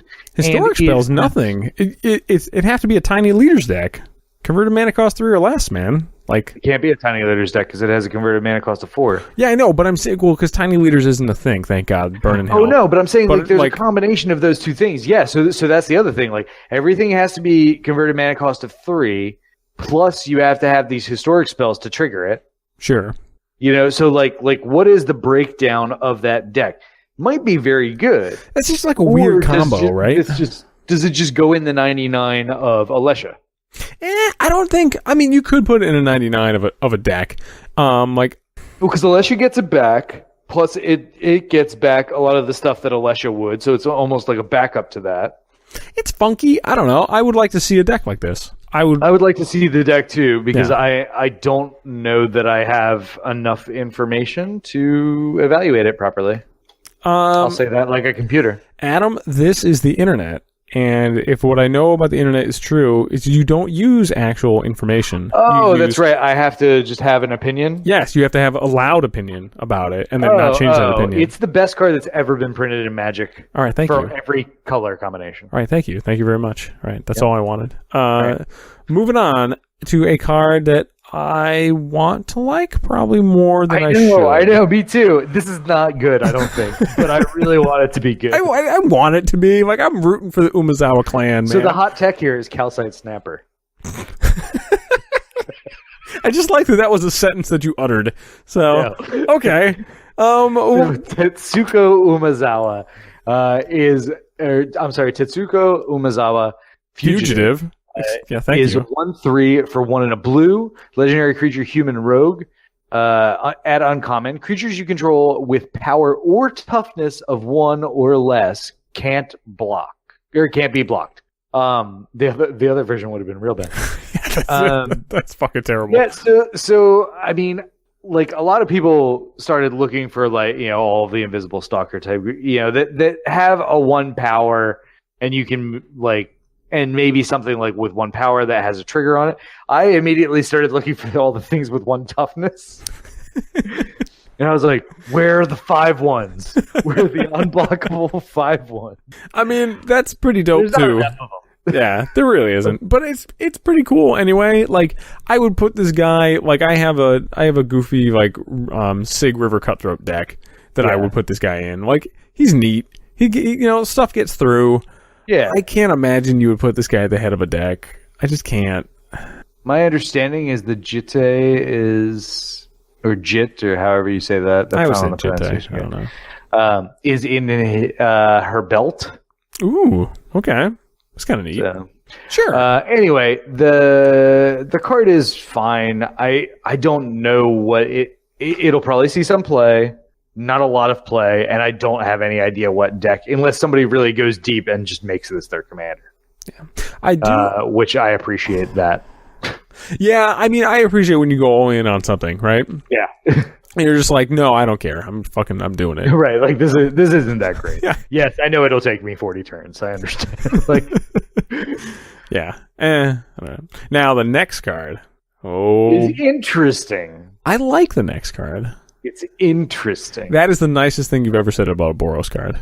It's probably true. Tiana, Ship's Caretaker, 3 colorless and a red and a white legendary creature, Angel Artificer, flying and first strike, 3/3. It's an uncommon. So whenever an aura or an equipment you control is put into a graveyard from the battlefield, you may return that card to its owner's hand at the beginning of the next end step. Mm-hmm. Yeah. So I started building it. Yeah.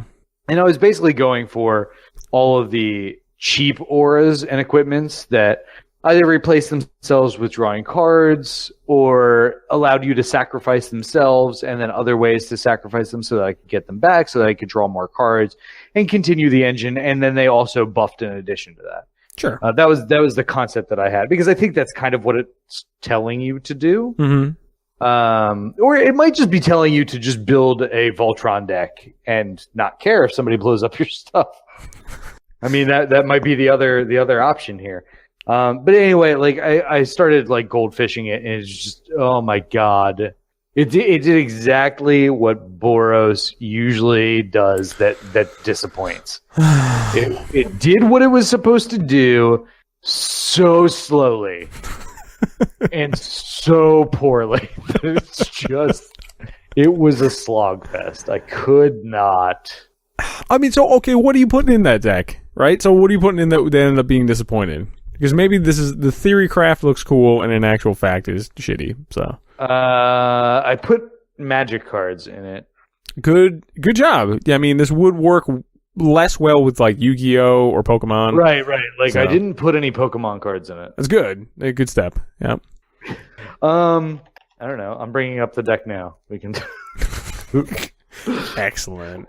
Yeah. It's gonna take a while because some things are slow for your database. Yeah, I don't know. I like it. Off the top of my head, I mean, what am I doing? I don't know. I'm sacrificing some stuff so I can get it back, I guess. I'm putting some auras in there that'll come back from the graveyard. I think the desire to play a Boros deck is stronger than this deck can be. I know. Like, I had like Eidolon of Countless Battles and Broodkeeper, because that's a card, or a Tog. Of course, the Ordeals, because they sacrifice themselves after they make stuff bigger. Okay. Darksteel Mutations and things like that. So like even all of my removal was enchantment based, so that if somebody board wipes, then I mean, like, yeah, stuff like that. And then Squeeze Embrace, which the creature comes back to your it's just bad. Like, it's no. It brings sadness to the world. All right, so I know this isn't the way you should probably do this, but I would probably do this in like a stack, like Boros stacks. Everybody who was a Boros player who's like, Mark's standing up for us. Come on, man. Literally, you just lost them. Come on. Lost every last one of them. That is not a Boros strategy. That's like, hey, maybe I'll pick 2 colors at random and make a stack. Yeah, okay, that works because it's stacks. It's not because it's Boros. It's fine. What I mean, you have not explored that space. Is that fair to say? So, I have not explored that. All right, so you don't actually know. Who knows? I bet you it's going to look like a stack with Boros colors. Hey, there are plenty of really good white stacks cards, all right? Yeah. And some of the utility you get from red. What would those cards be? The white stacks? Yeah. Like World Queller, man. I would totally throw that in there. What? This is like me when I like throw out a completely random card that I'm like, the card's awesome. I really like World Queller. What the fuck? I don't know. I know it's at the top of my head. It probably shouldn't be, but yeah, there are plenty of good white stacks cards. I feel like Blind Obedience would have been a better one to say for stacks. Oh, fucking A. All right. No one likes Tiana but me. I get it. So 50% of this cast is right about Tiana, and 50%. Yeah, I agree. Has to come around to the other person's, point of view. I agree. You build the hell out of this, buddy, and you tell me when. You tell me when you're ready to talk. Boros stacks. It's fucking happening. It's happening. God damn it. Torgar. Yeah. Oh wait, dope name. Incarnate. Dope name. Come on. It is a cool name. Is 6 black for a legendary creature avatar at rare that is a 7/6 as an additional as an additional cost to cast this spell. You may sacrifice any number of creatures. This spell costs 2 less to cast for each creature sacrificed this way. When Torgar Famine Incarnate enters the battlefield, up to one target player's life total becomes half their starting life total rounded down. Yeah. Nah. He shouldn't have been rare. Although I don't know how you would have those abilities and not make it rare. You can't have that at uncommon, though. I guess. I don't know. He's already 8. Too strong for uncommon, but it's bleh for rare. I don't know. I just wouldn't have put the card in. I don't think it's very good. You're just like, no, fuck this card. So. Well, because, it doesn't really fit in either of the rarities. Like, I don't know. I guess you want to play it in EDH more than you want to play it in any other format because you choose one player each time, so multiple casts of him actually do make a little bit more sense. It knocks off 20 life instead of 10 life. It's a little bit better in EDH, but God, it's not good. Hey, look. This is what you do. All right. First of all, you dust off your copy of Sengir Autocrat. You make the 3 surf tokens. Yeah. You call in Torgar for 2, and then you feel good about yourself because somebody has half their life. Yeah. That's what you do. Okay. That's the thing you do. I'm just going to play Sorin Markov. But you got Torgar, and he's a 7/6. But I hit them for 30. But you could hit them for 20 and have the ability to hit them for 7, which is still less. Or you could also make them go up to 20 from 2. Yeah. Yeah. Yeah, that's a thing. Okay. Yeah, that's a thing, I guess. Would you do this in, say you're in a life drain deck, right? And you're draining your own life to do something stupid, I don't know, you just... Oh, God, to push yourself back to 20? That's sad. You drew 19 cards off of... oh, fuck, what the hell is that? Goddamn, pay 1 life, draw a card. The black enchantment, goddammit. You're exiling cards. It doesn't Age. matter. No, is the answer. Yeah, I would do that. I would not. You're not. You probably shouldn't, but I would do that. You should not. Torgar. Yeah. Anyway. He sounds like a Hanna-Barbera cartoon. Our next one's real good. Traxos, Scourge of Krug. Yep. This is fun to say. So, yeah. So what do you got?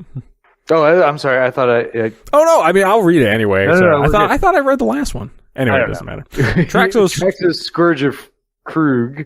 I could not get those words out. It costs 4 for a 7/7 legendary artifact creature construct. Yeah. At rare with trample, he enters the battlefield tapped and does not untap during your untap step. But whenever you cast a historic spell, untap Traxos. Yes, 4 mana 7/7 with trample that is easy to untap, in my opinion. Yes, please. Yeah, I think this is actually really good. Yeah. This is a fantastic... you could probably put this... it has to be in my opinion, artifact-centric deck. Yeah. But in an artifact-centric deck, this could be a closer. Mm-hmm. In addition to, your worm coils and things like this could be a closer for that deck. It only costs 4, which is fantastic. So as a commander, you can actually get multiple casts out of this thing. It takes 3 hits before it kills somebody. It's got trample, so some level of evasion. You're going to be able to untap this. It might even have vigilance most of the time if you play it correctly. Yes. Yeah, this thing is great in my opinion. Yeah, 100%. This is a thing that is going. In fact, I'm going to try him at the head of my Karn deck and just kind of swap him out and see what it does. And I bet it's probably going to end up better because as much as I love Karn, like Karn's a one-trick pony. Right? Karn is unless you're unless you're blowing up everyone's lands with Micah Lattice, then you're just like I can block for 8. Right. Right. Yeah, this guy is really good. So I think my Karn deck just became my Traxos deck. Yep. Yeah. This card is more interesting. The next card is more interesting than good. Yes. Yeah, probably. So so let's get pronunciation, please. Let's get it. Yeah. All right. We have Urgoros? Urgoros. Not Urgoros. Urgoros. Urgoros. The empty one. 4 colorless and 2 black. It's a 4/3 Spectre. Legendary Spectre. That's kind of neat. In your Spectre deck. Yeah, absolutely. You know? No, I like the concept. Yeah, it's the card that's the problem. Yeah, I mean, it just kind of falls flat. But, I mean, that's how it is with, well, I mean, not to spoil too much, it's kind of how the uncommon ones are. Come on. Anyway, it is an uncommon one. It's got flying because it's a Spectre. Whenever Urgoros, the empty one, deals combat damage to a player, that player discards a card at random. If that player can't, you draw a card. Yeah, I mean, I like that added piece. Yeah, like, it's got the Hypnotic Spectre, but you can also draw a card if they are hellbent. 6 mana. Yeah, Six mana. I mean, and 6 mana for a 4/3 flyer in mono black is not the worst thing I've ever heard, but it's still just not good enough. But like every other, all right. An average demon's like a 5/5 flyer. Yeah, I know. If this was a 5/5, then you start getting me on that train a little bit more. Yeah, I can't get on the train for a 4/3 for 6. I know. I can't, man. But at uncommon, demons are usually rare and mythic. Like this is, Sure. This is as good as you were going to get at this rarity. And no, I'm not excited about it. No, the Spectre deck is not happening. I'm sorry. No, meh. Yeah. Next one. Next one is Valduk, Keeper of the Flame. This is for 2 and a red, a 3/2 legendary creature, human shaman at uncommon. At the beginning of your upkeep, the shaman at uncommon. Ba-boom. What's that? This is the shaman at uncommon. The shaman at uncommon. That's right. At the beginning of combat on your turn, for each aura and equipment attached to Valduk, Keeper of Flame, create a 3/1 red elemental creature token with trample and haste. Exile those tokens at the beginning of your next end step. This maybe goes in a Tiana deck or some other deck that you want to throw out a window. Hey. I've never personally been impressed with the 3/1s, the Hell Spark Elementals or whatever, the Spark Elementals, whatever they are, in EDH. I don't think they're good enough. I like them. Okay, fair enough. I think this goes in my Godo deck, and I will have fun with him. Okay. Yeah. He's the shaman at uncommon. He's 3 mana. Yes, I can't argue with facts, but... Yeah, he's 3 mana, 3/2. He's got an interesting ability. He could make other dudes. Yeah. I don't know. Yeah, I just don't care. Yeah. Oh, my God. What a cold, dead heart you have, sir. What color is this? Red? Yeah. Well, you know what? Just for that, I'm going to read another red card. You are. It's also not going to be very good. Varix Bladewing, 2 colorless and 2 red. He's a 4/4 flying dragon. Not bad. He's got kicker for 3. Yeah. And when Varix enters the battlefield, if it was kicked, create a Carix. Varix and Carix. Bladewing, a legendary 4/4 red dragon creature token with flying. Yep. This is a mythic, by the way. Yeah, that shouldn't have been a mythic. No. But hey, you get 8 power for 8 power 7. in the air for 7. Yeah. I think he will do nice things in standard. Right. I mean, I think that there are formats that are going to be okay with this, and I think in EDH, if somebody has it and they have a dragon deck, they might try it out. Hey, I think that's literally the end of it. You know what he also goes in? What? Halar the Fletchar. You're not wrong. Yep. You need a closer in Halar. Yeah. Yeah. Call in Varix and Carix. Next card is Whisper Blood Liturgist. Is her name Whisper? Whisper Blood Liturgist. Yes, it is. So 3 and a black for a 2/2 uncommon legendary creature, human cleric. You can tap her to sacrifice 2 creatures, tap her and sacrifice 2 creatures to return target creature card from the graveyard to the battlefield. I will try this card. This is a very strong 99er. Yes. I like it in a Shadowborn Apostle deck. Yep. I like it in a zombie deck. I like it in decks that sacrifice tokens. Anything that you're putting your Hell's Caretakers in? Yes. Yep. You know, same kind of deck. Hell's Caretaker's still better? Yes. Although this one you can do anytime. So... Oh, that's true. There is timing on Hell's Caretaker. Hell's Caretaker is back in the upkeep, so this is this has utility. But yeah, your point still stands. Anytime you want a Hell's Caretaker, you probably want to Whisper Blood Liturgist. Right, exactly. Yeah, I mean, I think this is a good card. I can't imagine this at the head of a deck because it doesn't translate stats wise. No, you don't. But put this I would be deck. absolutely happy to have this in a deck. Yes, but you know what you do put at the head of the deck. Oh, I know what you put at the head of the deck. Oh, you put that buddy. big boy. Yargle! That big boy, Yargle! Yargle, Glutton of Urborg. He is a 4 colorless and a black frog spirit, legendary creature, 9/3. That is all that Yargle is. Got those frog spirit fingers going. I didn't realize that was a thing until now. I like his little tri-cornered mouth. That's a yeah. I don't even know. Like, that's a fucked up thing. Dude, everything about this card is amazing and stupid. And and yes, I said it. Yes, Yargle has captured the hearts and minds of all the Magic players. But let's be honest, this card is ridiculous, but super cool at the same time. This is I don't know. I'm gonna have so much fun with Yargle. I can't imagine building a deck around it. I mean, you could easily, but I think he probably goes in other decks, or he's just stupid and big. Like, I want to see the Yargle deck. I want to see it. I don't see how it's anything but just like mono black get there. But whatever. Like, it'll be fun. It's because somebody pissed off Belzenlock. Well, I mean, I can't lie. Like, it's probably pretty easy to piss off Belzenlock. It's like his name sounds like a fucking hardware store from 18th century England. Like, yeah, I fucking get a better name, dude. I don't know. Like, you can change that shit legally. You're a fucking you've had it for presumably centuries. You're a fucking elder demon. Like, I don't know. Was it ever cool to have bells and locks together? Like, was that ever going to be something you were going to strike fear into the hearts of mankind with? Nope. Fear but me.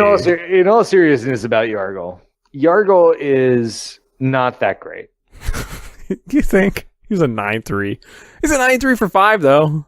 You're going to see some people build it, and it's probably just going to be mono black control, which is just mono black good stuff. And it'll be a fine deck, and they have Yargle at the head of it, so woo, but Yargle is hilarious. Like, I would buy a Yargle toy. Like, it's great, but stupid. All right, so the next time they do a round of Magic bobbleheads, Yargle's just going to be like a stick figure with the body. Yeah, like he's the incarnation of bobbleheads everywhere. So yeah, Yargle. All right. Next one. Oh shit, there is still one more, isn't there? There is. Did we have to talk about this guy? I guess someone was excited about this in the comment section, so I can't. It's not bad. So Zahid Jin of the Lamp is 4 blue for a 5/6 legendary creature Jin at rare.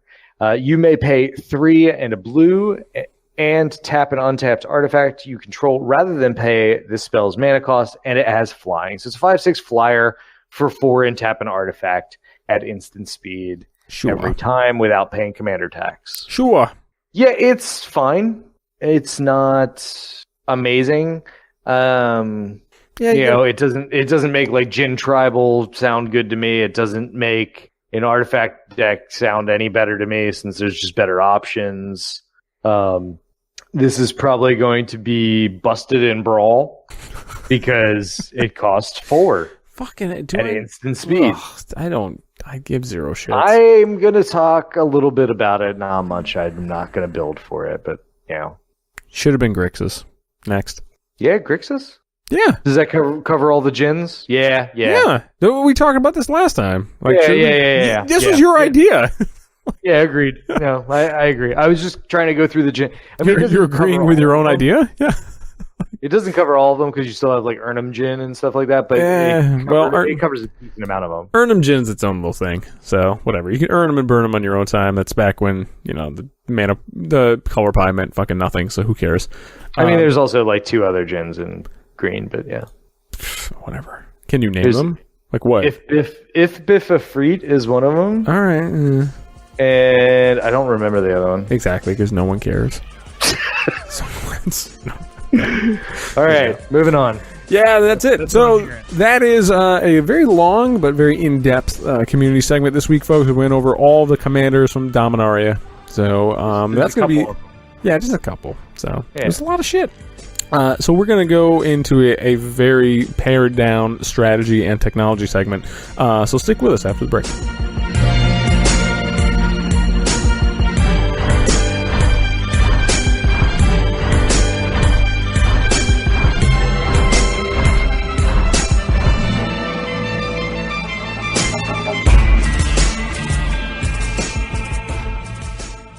Yeah, real quick, what do you think? I don't know, like 5 minutes on strategy? Like, what? How about the question? Really is like, what's the benefit to using an uncommon commander? Right. Like that's really what it is. So, and we can go through that pretty quickly.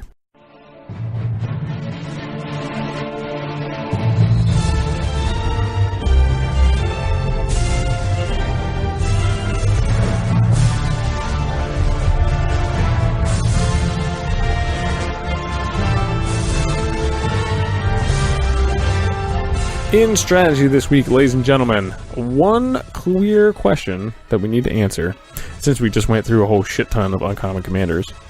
Adam, why bother using an uncommon commander? Why bother using them? Well, if they're good enough, that would be one reason. The other reason is, like, so we've had our play group has had a few discussions about, like, doing a league where we talked about a couple things with uncommon commanders. We talked about doing an uncommon commander with all commons in the deck, so like kind of pauper EDH. Sure. We talked about basically errataing all of the uncommon commanders to have partner. Interesting. Okay. Which is probably too busted, so we moved away from that real quick. But otherwise, I mean, honestly, like, the only reason that I have to play them is if they're good enough. Yeah, I think the only other way, it's interesting we talk about that partner thing, because I always like that idea that Calvin came up with way back in the day about tag team commander. And he would have, like a almost like a commander and a familiar. Like his was, I believe, if I'm getting it right, was a rare commander or a mythic or whatever, and then an uncommon little minion. That you can kind of tag in. Yeah. That's kind of cute. I like that. It's a neat idea, right? Like, and I still think that like, WotC should cut him a check for that. But anyway, the why bother with an uncommon commander, I think, kind of settles down to that deck brewing. Like, we put restrictions on ourselves to make it a more interesting exercise.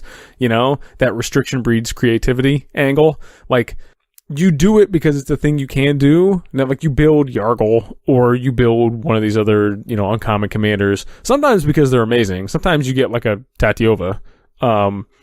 Sometimes like Tatiova is just Tatiova is just amazing. But like the argument becomes different when you're thinking like, why would I build a Slimefoot the Stowaway deck versus just a Gave deck?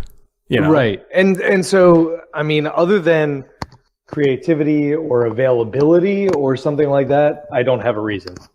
Yeah, the only other one that you would have is budget, right? Like if you're trying to do like a 2DH, like 2DH is a format that I really like. I think it's a neat, goofy little format that keeps things down because I am poor now because I spend all my money on my daughter because holy fuck daycare. Yep.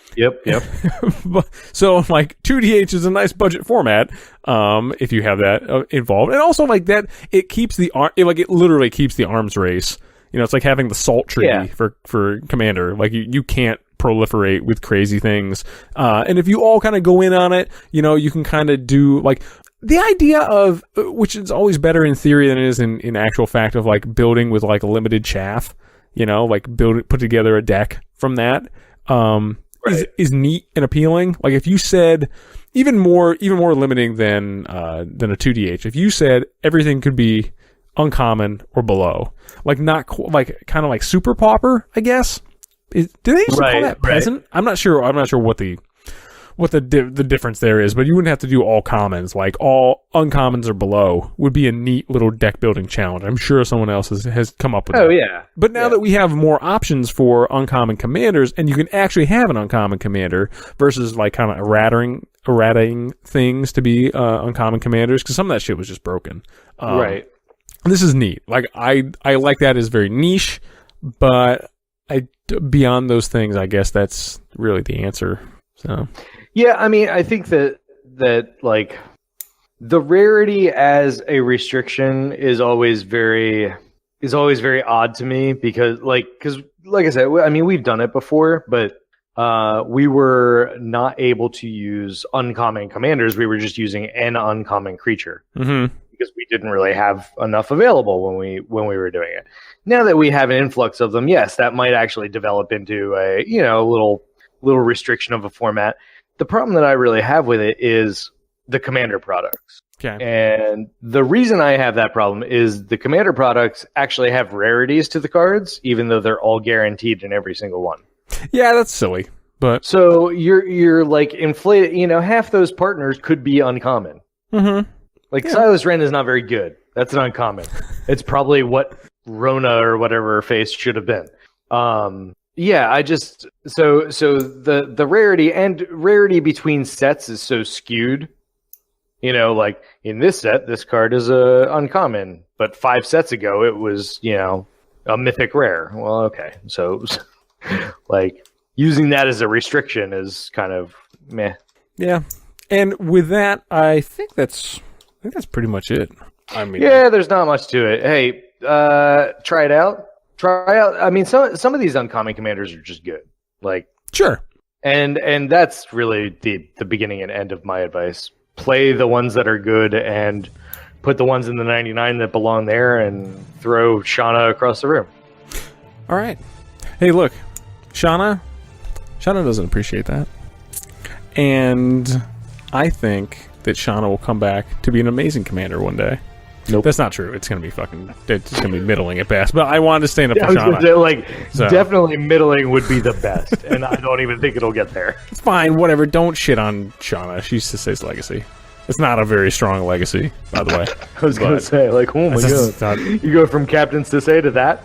Yeah, it's not so hot. But anyway. So moving on, folks, we're going to transition straight into technology.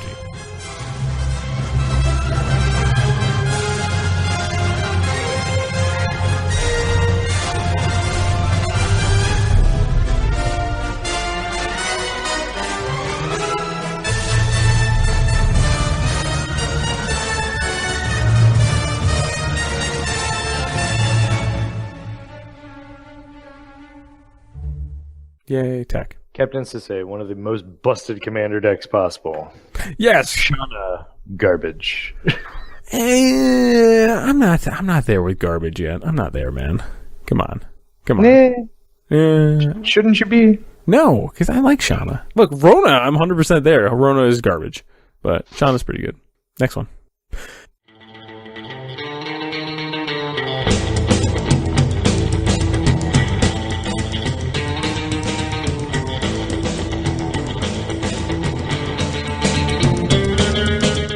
In technology this week, ladies and gentlemen, we are going to talk about some of the cards we are most looking forward to in the new set that we haven't actually talked about before. So this is a very narrow slice of the Venn diagram, but we're going to get there. So, Adam, what's your first one? I'm actually surprised you picked this one.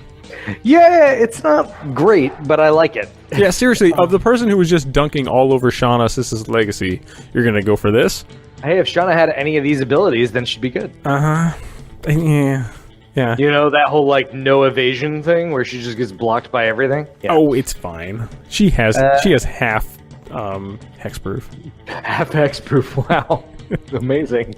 On Sarah's Wings, 3 and a white for a legendary enchantment. Aura, enchanting creature is legendary, gets +1/+1, and has flying, vigilance, and lifelink. I don't know. It's just value.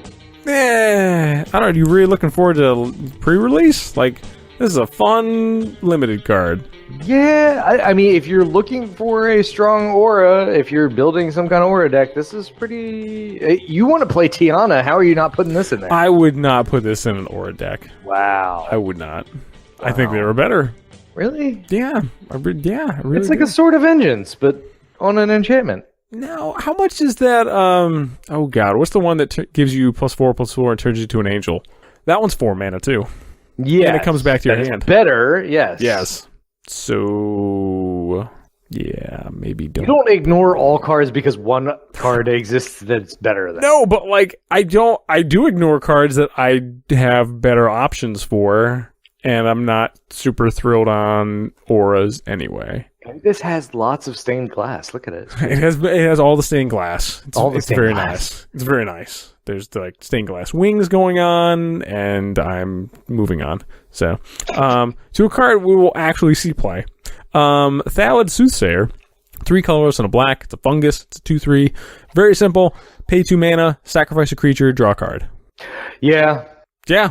Yeah, I really thought that this was Sacrifice a Saproling for a really long time. Mm-hmm. Which would have made it which would much not worse. be as good. It would still see play in like Gave and Slimefoot, but sure. Sacrifice a creature, draw a card for 2. Okay. Yeah, that's just good. Yeah. I mean, no downside. No losing life. No anything else. No, I mean, it's like, I'm going to block. Yeah, your guy's going to die. I know, because I'm going to sack it and draw a card. Like, Yeah. Real good. So, also, I mean, probably easily going to go into the, oh God, why can't I think of its name? The overplayed Marin. Oh, yeah, definitely. I mean, anything that's like sacrificing creatures, yeah, go for it. Yeah. So, yeah, 100%. Thallid Soothsayer. Or Thallid Soothsayer. My bad. Soothsayer? I think I said Salad Toothsayer. That's not right.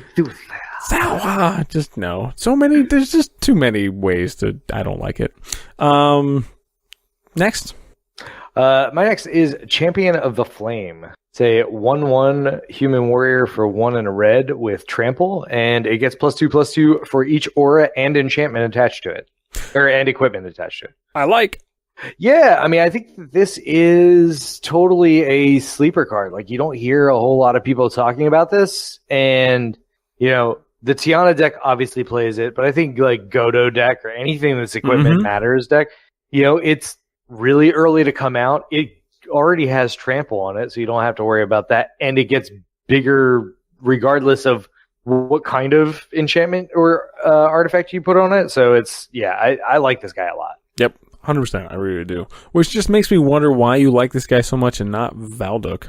But it's, I mean, I know that because Valduk makes the 3/1s. This guy just gets bigger. The 3/1s are just too easy to block, in my opinion. The 3/1s have trample and haste. Well, right, and so anything with a 4 butt. This guy goes over 4 butts like in 2 seconds. I mean, I guess, like, how many 4 butts are you going to have out there, man? All the 4 butts. All the 4 butts? I guess. I don't know. Yep. That's disturbing. So, yeah, I don't even know what that means. But yeah, all the 4 butts. Just, I don't know, roll that sentence around your mouth a little while. Yeah. So, come on, where is it? Dark Bargain is mine. Because I'm a sucker for instant speed drawn mono black. So I know.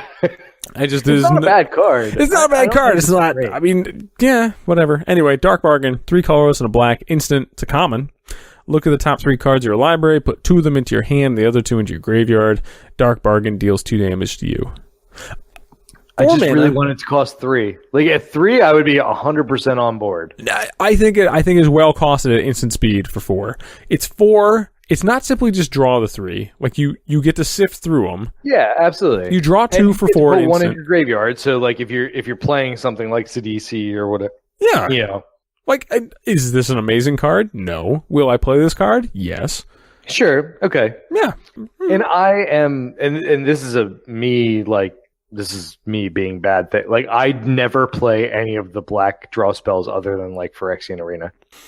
What are you doing? I know, I understand, and I know why it's wrong, but I don't, for whatever reason. So what do you play in mono black then? Like when you need to draw cards, just Phyrexian Arena? Yeah, and stuff like that that's like consistent. Like I don't play Sign in Blood or any of those kind of things. Like, do you not play those types of cards in blue? No, I do, but I don't lose life from those. I understand. It's stupid. I understand. It's just the life. You're like, no, I can't go down to 38. I know. Okay. I understand. All right, sure. Yeah, okay, yeah, whatever. I don't know. I don't know why. It's probably a holdover of me being old. Okay. That's sure, whatever, man. I mean, we all have our own hang-ups. It's fine. Whatever. So what do you got next? Thran Temporal Gateway. 4 mana for a legendary artifact where you can pay 4 and tap it and put a historic permanent card from your hand onto the battlefield. Whoa. You're going to slow this train down a minute, son. So let's bust out that pronunciation guide. Is it a Thran or is it a Thrawn? Oh, I actually don't know if that's on there. I am looking it up right now. That's I think we need to settle this once and for all. It is Thrawn. Thrawn. There we go. Because it's a Thrawn. On the pronunciation guide, it says THRAHN. There we go.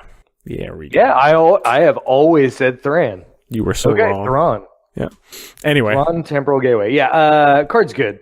Yeah. Good card's good. Good card's good. Put a historic permanent from your hand onto the battlefield.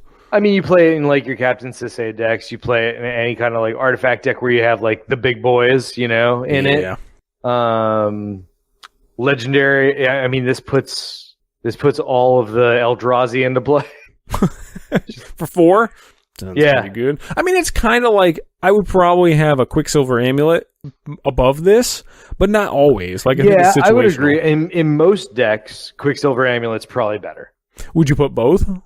Depending on the deck, sure. Yeah, I guess if you've got enough crazy Eldrazi in your hand. Put a Quicksilver Amulet into play. At instant speed. Yeah, okay. Yeah, sure. And then you can put something with it. Yeah, sure. Okay, yeah. And then you can get even stupider. Sure. Okay. That's my kind of stupid. I like it. So, all right. I like it. All right. Last one. Also going to bring it home with an artifact because how could we not? Because this thing is just dope. Black Blade Reforged for a 2 mana legendary artifact equipment. Equipped creature gets +1/+1 for each land you control, which is exactly the same as the other Black Blade from Legends. So, and equipped legendary creature gets you equip a legendary creature for 3, or you can equip any creature for 7. Yeah. So I like this card. I like this card more from the lore perspective. Like this is my like one Vorthos card. Yeah. It is pretty cool. The Black Blade is like it's unlike the rest of Magic lore. Like Magic lore is kind of like fantasy for like the lighthearted because it's like designed to be somewhat of a kid's game. Mm-hmm. The Black Blade was like quenched in the blood of like 300 people. And I think the first one was his son.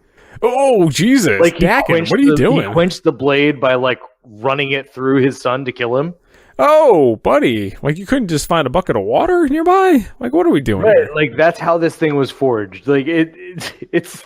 That's not nice. That doesn't. So yeah, the lore behind this thing is insano, and I'm glad that we finally have it as a card instead of just Dakan. No. Dakin? It's definitely Dakin. I mean, like I have no idea. We're not. I mean, what is the old shitty metal band from the 80s? It's not Dakan. Right? It's Dakin. Wow, I'm glad that you said that they were shitty, though. Oh, yeah, of course they're fucking shitty. I mean, they had that one song from Nightmare on Elm Street 3, and then that's it. 3 more years. Yeah. So... It was the name of the album, I believe. I mean, would you not, if you were getting I'm pretty sure it was their 3rd album. Does that help you? It's great. This is more Dakin lore than has ever been spilled on any podcast. George Lynch, lead guitar player. Okay, no, we need to walk away from this. Definitely. How about this? Just real quick to bring it out. Do you equip Dakin Black Blade with the Black Blade Reforged? Answer is yes, right? Do you equip what? Do you equip Dakin Blade with the Black Blade? Of course you do. Yeah, of course you do. Okay, yeah. Just making sure. Yeah, because there is a right answer to that, and the answer is yes. So. Yeah, he's like this in one hand and Strata Scythe in the other hand, and you just... Yeah, and head to town. You go at it. Yeah. Good thing he has no evasion. Look, you don't need evasion. All right. You think you do, but you don't. No, you don't. You're fine. So, and with that, ladies and gents, we are wrapping up our technology segment. Short strat and short tech this week, but hey, we had a whole lot of community to get through. So, yep, that's what happened. So, stick with us into the outro.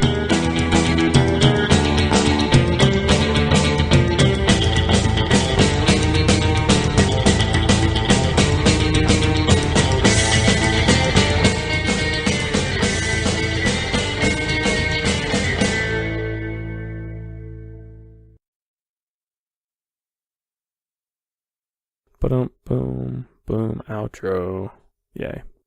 If I could sing it all, I would be singing Dream Warriors right now. Did you think that's what passed for singing? Come on. That's not. What's that? That's being the most generous about if you call that singing. So. What, Dawkins? No, he was a good singer. I'm not talking about Dawkins. I'm talking about the stupid shit that was just coming out of my mouth. No, I was saying if I could sing, I would be singing Dream Warriors. Oh, okay. Maybe I cut you off. Like, we don't want to. No, do we really need to put Dream Warriors in? Okay, Yeah, I have a theory about. I have a theory about all movies before 2000. So I think they all exist as better versions in our minds than they're actually in happenstance. No, that movie wasn't good. I'm just saying. That movie isn't good. That soundtrack isn't good. How about this? That music video was dope as shit, though. Was it? Yes. I actually want you to go back and watch that. I'm gonna yes. So all the things I just said. Was like a cartoony skeleton. My previous sentence does not apply to music videos. So because music videos will live on as cultural artifacts. And I'm just saying. I'm not joking. George Lynch's guitar in that is a cartoon skeleton. Yeah. That will not hold up. Trust me. I don't understand. It will feel as 80s as hell. Yes, I don't understand what your complaint is. I don't know. On a random offshoot, I was reading an article on the AV Club yesterday, and I was very sad about The Crow, and they were saying how The Crow is still like it's obviously like the most 1994 movie ever if you go back and watch it, but it's still real good. Yeah, it's still real good, still holds up. But sadly, apparently in this reviewer's mind, the soundtrack, which I think was probably given out at the door of Hot Topic in yeah, we all had it. Apparently that does not hold up. And there's some decent songs on there. That's what I said too. I have yet to test this theory because I haven't like dug out my copy of the Crow soundtrack. Yeah, fair enough. But yeah, I was sad to hear that. So who knows? That is a theory I'll have to put to the test. Yeah. Anyway, outro. Out Crow. Fuck, that was bad.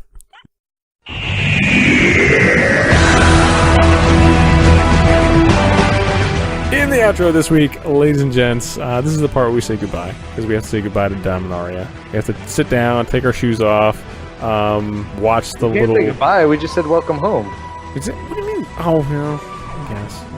But we're not. Are we going back to Dominaria? Are we having another set in Dominaria, or is this? I don't know. There's been a lot of talk that the next step is Ravnica. Oh, really? Again? Yeah. Okay, but this is not a twofer, right? Like we're not getting. Like, I don't think part so, 2? but we don't know yet. This is silly. I want to know. I mean, yeah, I'm fine with not knowing. I don't like not knowing. Just keep making good cards. I don't care what plane we're on. How about that? All right, fine, whatever. Just because it's random fantasy bullshit. Exactly. Whatever. Just give me more Yargles in life, and I'll be happy. Exactly. So, if you would like to Yargle at Adam, Adam, where can they? I'm going to use it as a verb. I don't give a shit. That's fine. Yeah, Adam, where can they hit you up? You can hit me up on Twitter at Squire9999 or at the Trinosphere. And if you would like to send a little Yargle out to all of us at CommanderCast, you can hit us up at CommanderCast@gmail.com or at our Twitter at CommanderCast. You can also check out our CommanderCast Facebook page, and a big thanks to everyone here at the CommanderCast Network. We will see you guys next week with more community, strategy, and technology. So until then, let's Yargle it!